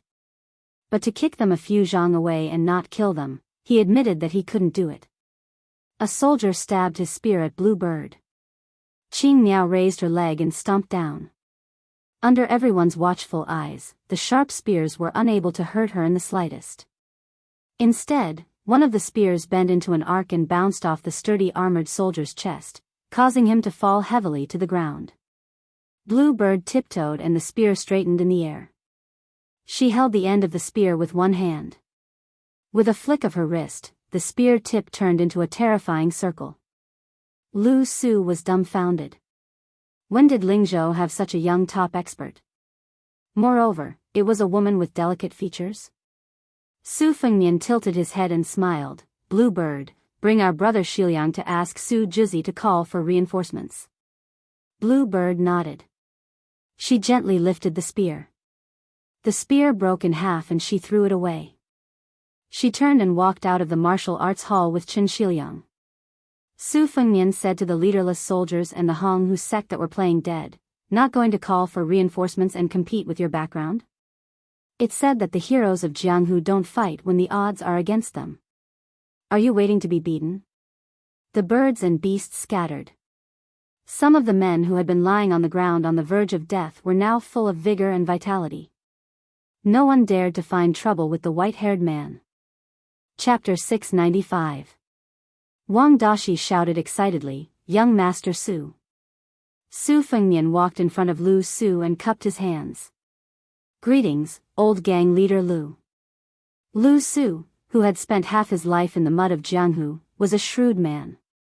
He felt relieved and worried at the same time. He said softly, "You must be young Master Su from the capital of Lingzhou. The Fish Dragon Gang and I will remember your kindness today. However, we are not trying to boost the morale of others and diminish our own prestige. The Great Tiger Sect obviously came prepared, and they have the support of people whom the Fish Dragon Gang cannot afford to offend. I hope that young Master Su can leave the Dragon Eye County as soon as possible."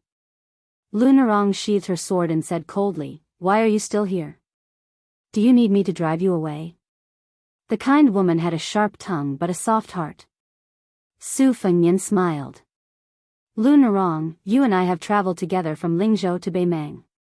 Do you think I am the kind of person who puffs himself up at his own cost? If not, I will have to trouble Miss Lu to serve me a pot of tea and do your best as a host." Lu Narong hesitated. Su Fengnian said helplessly, "Let's not talk about anything else. I have to wait for someone." Lu Narong snorted and walked to the hall. Old gang leader Lu had heard about his granddaughter's experience in Beimang and had always thought highly of this mysterious young Master Su. After weighing the pros and cons, he didn't insist. Su Fengnian approached Xiao Ling and said softly, "Young Master Xiao, fortunately I came in time. Otherwise, you would have fallen out with your favorite Miss Lu. Was it dangerous?" Xiao Ling frowned. "What did young Master Su say? Why can't I understand?" Su Fengnian smiled.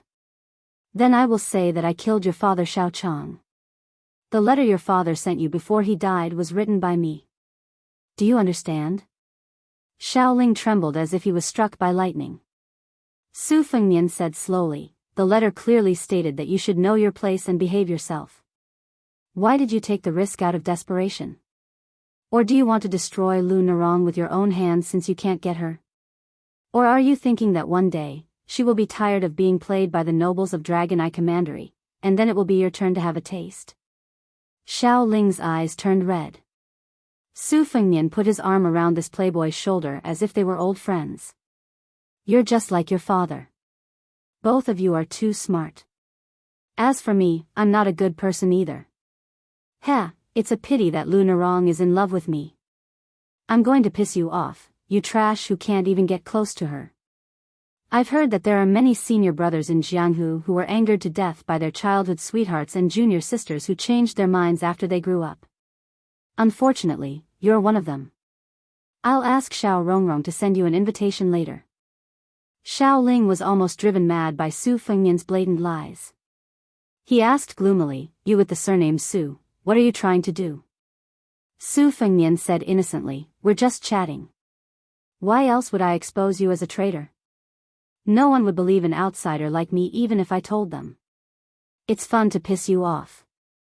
Xiao Ling smiled viciously, "You're a white-haired guy. How many years can you live? How many years can you enjoy?" Su Fengnian said indifferently, "How many years can I live? Look at Lu Narong's figure, that waist, that butt. If it were you, wouldn't you be willing to live a few years less in exchange for every night of pleasure?" Xiao Ling finally couldn't help but curse, "You bastard. Same to you. Just you wait. I'll get someone to kill you. Oh. If you wait a moment longer, you'll die a horrible death. Okay, then I'll kill you before I die. Are you begging me to die, or begging me not to die?" Outsiders didn't know the truth. They thought that the two young masters regretted not meeting each other earlier. Only a few people were qualified to sit here. Even Xiao Ling, the son of the deputy leader of the Fish Dragon gang, didn't have this privilege. Now, the gang's talents had withered.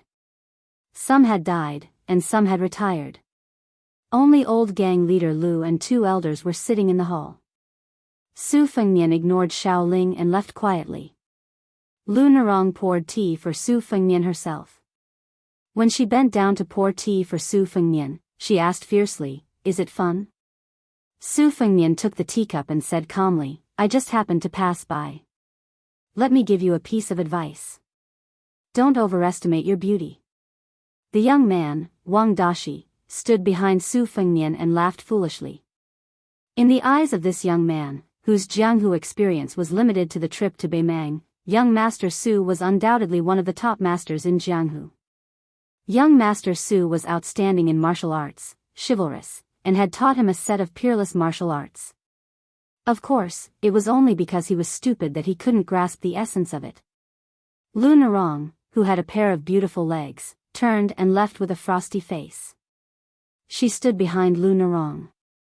Su Fengnian took a sip of tea and raised his head to ask, "Why didn't the Fish Dragon gang hang the flag?" Old gang leader Lu and the two elders smiled bitterly. It turned out that he was just a fledgling in Jianghu.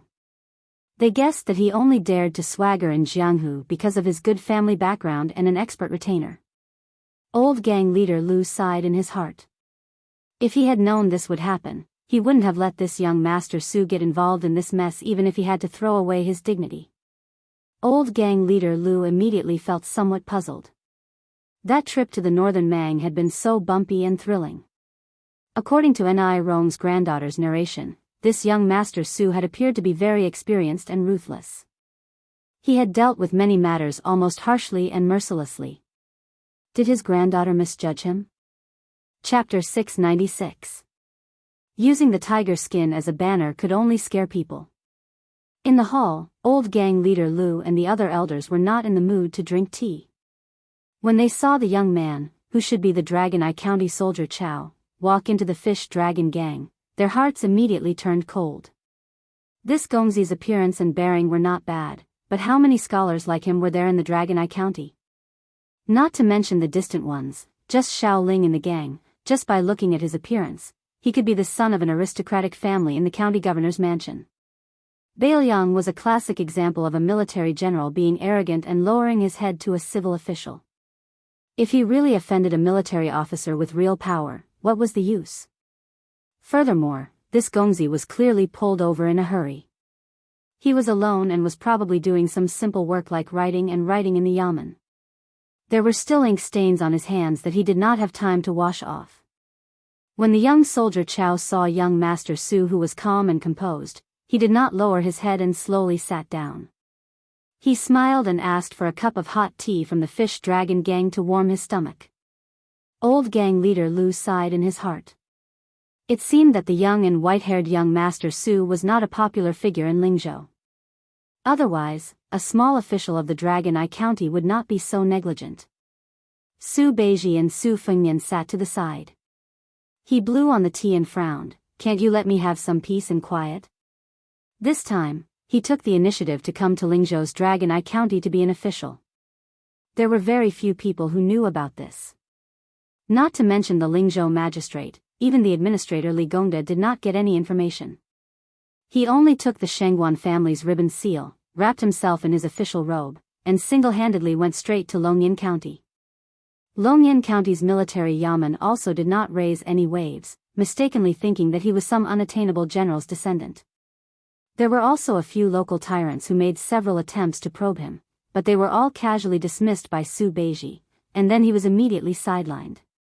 What he got was some labor work without meat or fish, without oil and water. When everybody saw Su Beiji enjoying himself, they treated him even less seriously. In addition, there were 1,000 elite cavalry secretly transferred into Longyan County without any warning sign, so that many powers were on tenterhooks, who would still have the mind to get to the bottom of the matter with a soldier, Chao Xiangjuan? The cavalry's commanding general was surnamed Wang and his given name was Wang Ji. The deputy general was called Hong Shuwen. Both of their official positions were one rank higher than ordinary field officers. They could be considered important figures in the Bailiang army who were not well known but who suddenly held the commander's seal. This elite cavalry had never interfered with the local military and politics. The entire Longyan County was guessing back and forth. They only thought that the king of Bailiang attached great importance to great general Zhong Hongwu, who had taken off his armor and returned to his field. This was to show that the great general's favor had not diminished. Su Fengnian chuckled in a low voice, "Keep your complaints to yourself for now. Has Shi Liang told you about the general situation?" Su Beiji said calmly, "What's so strange about the collusion between the local powers? But you're also heartless. Are you trying to use me as bait to lure out the Zhong family? But aren't you worried about alerting the enemy? If you really provoke Zhong Hongwu, let's see how you're going to deal with it." Old gang leader Lu only saw the two young people whispering to each other. Looking at their calm demeanor in the face of danger, one could say that a newborn calf was not afraid of a tiger, or that an inexperienced and ignorant person was fearless. Old gang leader Lu sighed with emotion at his own extraordinary age. The Fish Dragon Gang's foundation today was not built by talking and laughing with his old brothers in desperate situations countless times. Old gang leader Lu subconsciously turned his head to look at his granddaughter. Was he really going to put this burden on her shoulders? Wouldn't that cause her to give up the happiness of a woman's husband and children? Old gang leader Lu was not a pedantic elder who favored boys over girls, but it was precisely because he loved his granddaughter from the bottom of his heart that he was unwilling to let Lu Nerong walk on the same path as him. As soon as one entered Jianghu, it was inevitable to make enemies and make enemies on all sides. How many people could really live until the day they washed their hands of gold in a basin? The teacup on the table began to tremble, and the tea swayed slightly. Old gang leader Lu and several old men who had been fighting for a long time became serious. The junior captain who had been kicked into the hall by the woman in green had been carried to the backyard for treatment. It was difficult to invite the devil in, but it was even more difficult to send him away. It seemed that today's disaster was inevitable. Earlier, old gang leader Lu had tried to evacuate the gang members, old and young, from the back door and go to their relatives' houses in the countryside to lie low. But as soon as they went out, they saw a group of strong men from the Flood Tiger sect blocking the entrance to the street. They were determined to catch all of them in one fell swoop and uproot the Fish Dragon Gang from Dragon Eye County. Old gang leader Lu was a veteran of Jianghu, so he always paid particular attention to not implicating the family members and would never cross the bottom line. This kind of unwritten Jianghu rule was more important than the national law to the old men. But nowadays, the new gangs and sects were more ruthless than the previous one. They completely eliminated the root of the problem. In the past 5 years, there had been 5 or 6 massacres in Dragon Eye County. After the massacres, the government would investigate and send a few boxes of silver to the sons or concubines of the officials to close the case with a personal grudge. No matter how many dozens of murders you had committed, you only needed 1 or 2 scapegoats to pay with their lives. And those scapegoats whose families had received a large amount of compensation were regarded as heroes in Jianghu. Even before they were beheaded, they were still heroic, shouting that they were still a hero even after 18 years. This could arouse the passion of countless young Jianghu people around the execution ground. This made old gang leader Lu, who had scrupulously followed the rules for most of his life, feel strange and somewhat disheartened. More than 10 strong riders directly rode into the Fish Dragon Gang's dojo, followed by more than 100 elite soldiers in bright armor with swords. Chapter 697. Tang Zi, the lieutenant under Yi's command, sat high on his horse and looked down. He probably felt that he was qualified to look down on the world in this tiny Dragon Eye prefecture. With a sneer, he directly skipped over Lu Su and the other old guys and paused on the woman in green and the white-haired man for a while before looking straight at Lu Narong, who was standing gracefully at the door. His cold eyes hid the passion of a man looking at a beautiful woman. Tang Zi was not a repulsive person. He was tall and sturdy and was the second generation of a general family in northern Liang. He had gone to the border of Yuzhou and obtained military exploits that outsiders did not know were real or fake. After returning to Dragon Eye Prefecture, he started from the second lieutenant and gradually became the lieutenant under Yi's command, who controlled 300 armored soldiers. Such a successful and famous general wanted to take a woman from Jianghu as his concubine. The Fish Dragon Gang should be happy, but they repeatedly refused. Did they really think that Tang Zi was a clay bodhisattva who did not have any anger? If you follow me, even if your Fish Dragon Gang doesn't become the #1 gang in Lingzhou, at the very least, you will be able to dominate Dragon Eye County right under the nose of General Zhong. With my Yi family's officers and the Tang family's support for your father-in-law Lu Su, who dares to be disrespectful to you? If you refuse a toast only to be forced to drink a forfeit, don't blame Tang Zi for turning the Fish Dragon Gang upside down. Tang Zi glanced at the woman in green. He had heard from the soldiers that this woman had some skills. That was good too. First, she would be imprisoned for the crime of assassinating an armored soldier. Then, he would slowly remove her sharp edges. After that, he would take her into his room with Lu Narong. The corners of Tang Zi's mouth curled up. He did not like the soft and weak women in the brothel. They could not withstand the whipping and always made him, a lieutenant under Yi's command, uninterested. Only women like Lu Narong, who had learned martial arts and knew some martial arts, were delicious to Tang Zi. This kind of woman with a pair of beautiful legs and a unique waist could really make a man ascend to immortality in bed. Tang Zi did things flawlessly and was deeply influenced by his family background. He did not give people the bad impression of bullying others. He gently squeezed the horse's belly and the horse under him stepped forward a few steps. Tang Zi said in a clear voice, "This general acts according to the law. Who dares to stop me? I've heard that Lieutenant Chao is here. Come out and meet me." Qin Shiliang chuckled beside Su Fengnian. Nice table manners. Su Fengnian sighed, now that's tricky. Su Beiji slowly stepped over the threshold and walked to the top of the stairs. This one is Su Beiji. I was appointed as Longyan County Sergeant Chao 10 years ago. Tang Zi said sternly, since you are an official of Bailiang, you should know that the Fish Dragon Gang and the Red Tiger sect gathered together to fight. Lu Narong and the others injured people with weapons. How should they be punished according to the law? This general is responsible for the safety and security of the people, especially the Jianghu bandits who use force to suppress the law. The government has written a notice stating that anyone who sees them will be beheaded. The soldiers will be punished according to the law and arrested. Why did someone hurt my subordinates? Su Beiji said calmly, the lieutenant has handled the matter of the Fish Dragon Gang appropriately. However, my friend is a good citizen. After entering the martial arts club, the lieutenant attacked him without any reason. According to Bailiang's military law, his military status will be revoked and he will be beheaded immediately. The punishment for this crime is 3 levels. The lieutenant under Yi's command happens to be on this list, so he should also resign. Tang Zi smiled. Do you have any witnesses? Su Beiji smiled. The Fish Dragon Gang has more than 100 people who can testify. However, since they are suspected of rioting, they are not qualified. Su Fengnian raised his horsewhip. This one is a good citizen with a clean background. I can testify. Tang Zi sneered. But someone can testify that you are one of the Fish Dragon Gang's bandits. Su Fengmian remembered the ruffians of the Red Tiger sect who were knocked unconscious by Blue Bird outside the door. He frowned. Those people are from the Red Tiger sect. What qualifications do they have?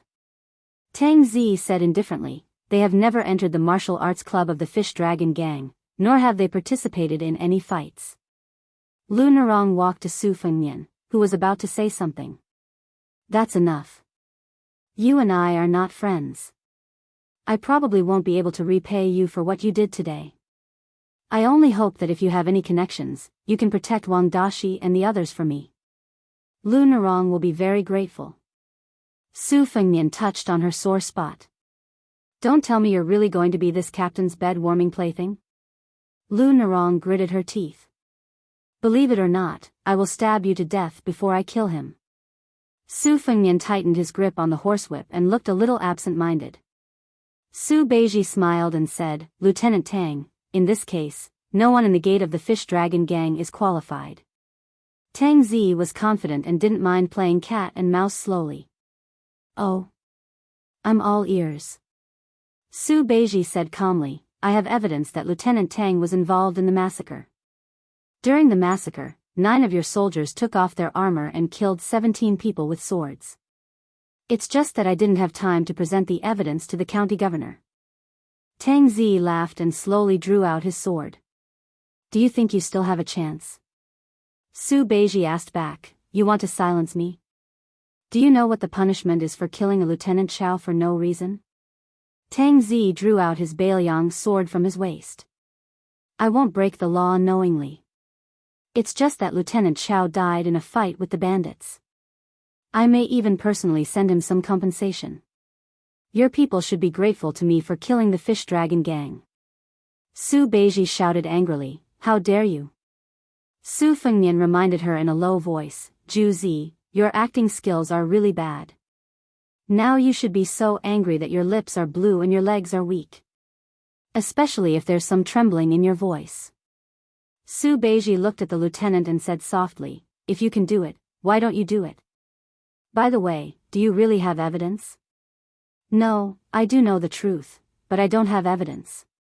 Your acting skills are average, but you're good at digging holes. Don't delay my fishing. Lu Narong, who was standing at the side and listening to every word, didn't understand what was wrong with this world. Chapter 698. Tang Zi raised his cold knife and the soldiers behind him advanced with their spears. Tang Zi looked at the motley crew with a sinister smile. There was nothing in Dragon Eye County that he did not dare to do. Especially after he racked his brains to obtain the 108 dragon-painted inkstone for Zhongqingxin, it was equivalent to having a gold medal to avoid death. This life-saving talisman given by the Zhong family was much more effective than the talisman drawn by the Wudang Jinren. The military officers of each county always had the custom of exchanging military exploits with gangs. Far away from the war at the border, it was unrealistic to want to be promoted quickly without staining their hands with blood. Of course, Tang Zi was not going to massacre the Fish Dragon Gang just because of Lu Narong. Instead, he was going to kill the more than 100 youths of the Fish Dragon Gang who violated the rules and should be killed.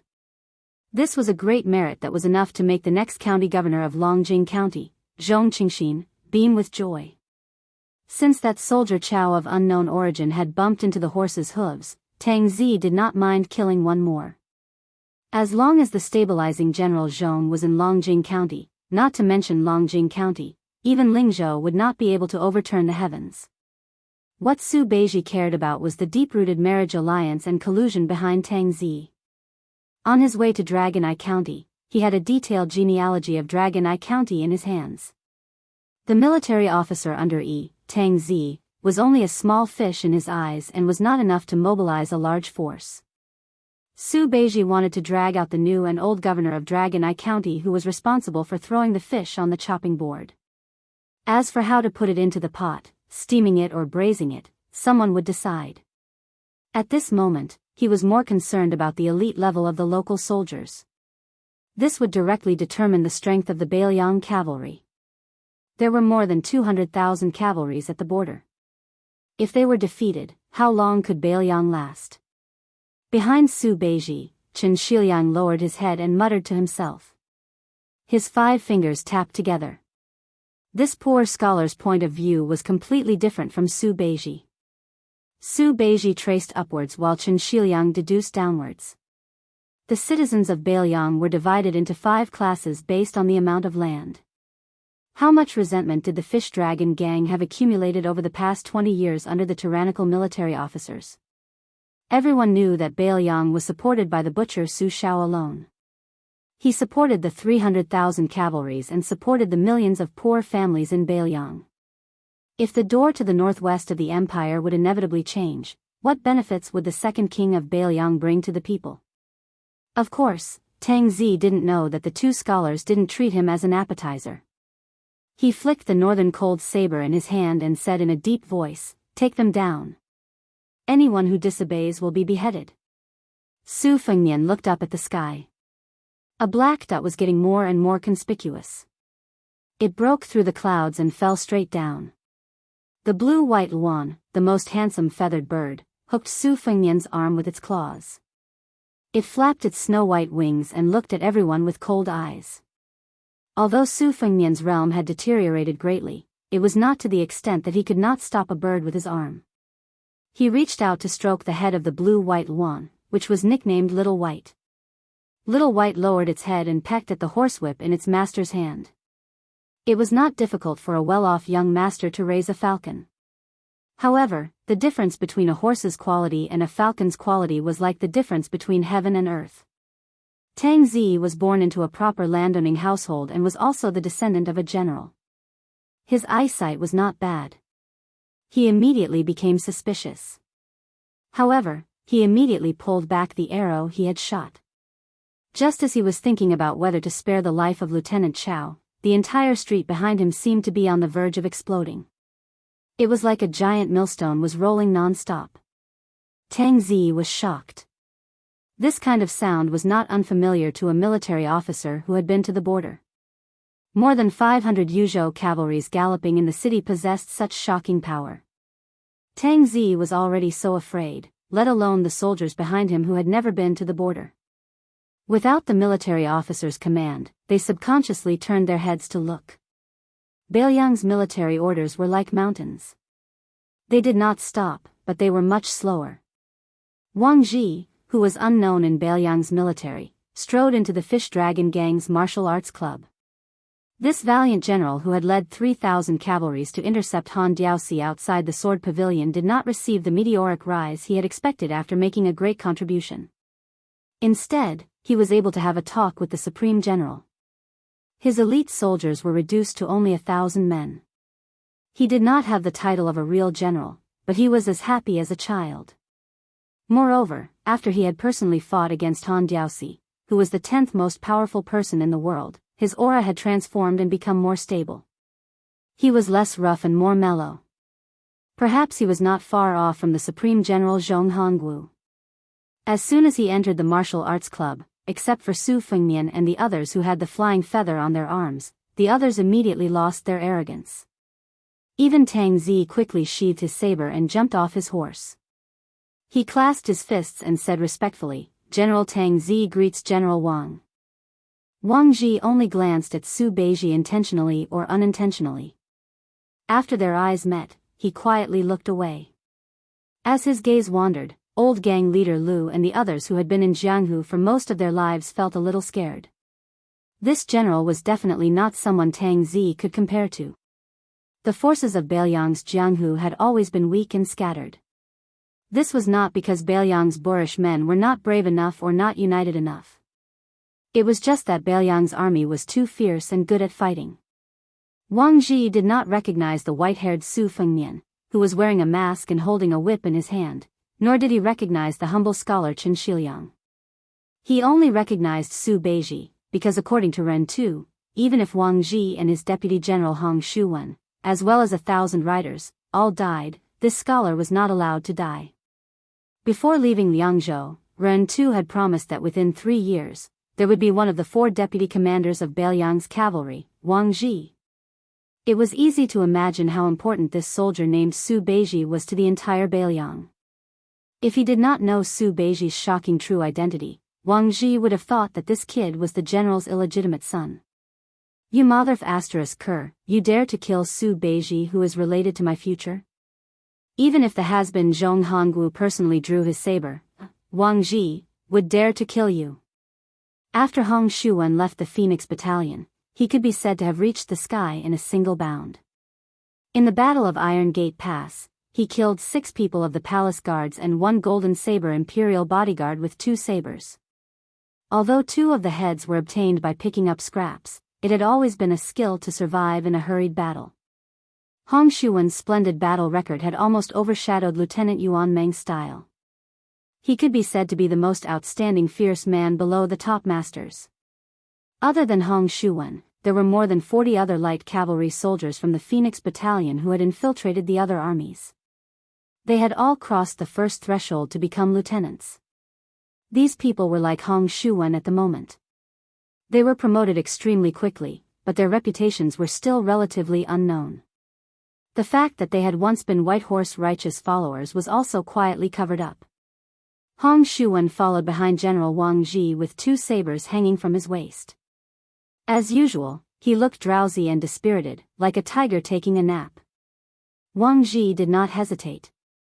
He laughed coldly and said, "Remove your sabers." Being forced to remove one's saber in the Bailiang army was undoubtedly a great humiliation. It was equivalent to the civil officials of the imperial court being forced to remove their official status. Tang Zi's expression was ugly. He slowly removed his saber. Although he was very afraid of this foreign general whose background was a mystery, he still removed his saber.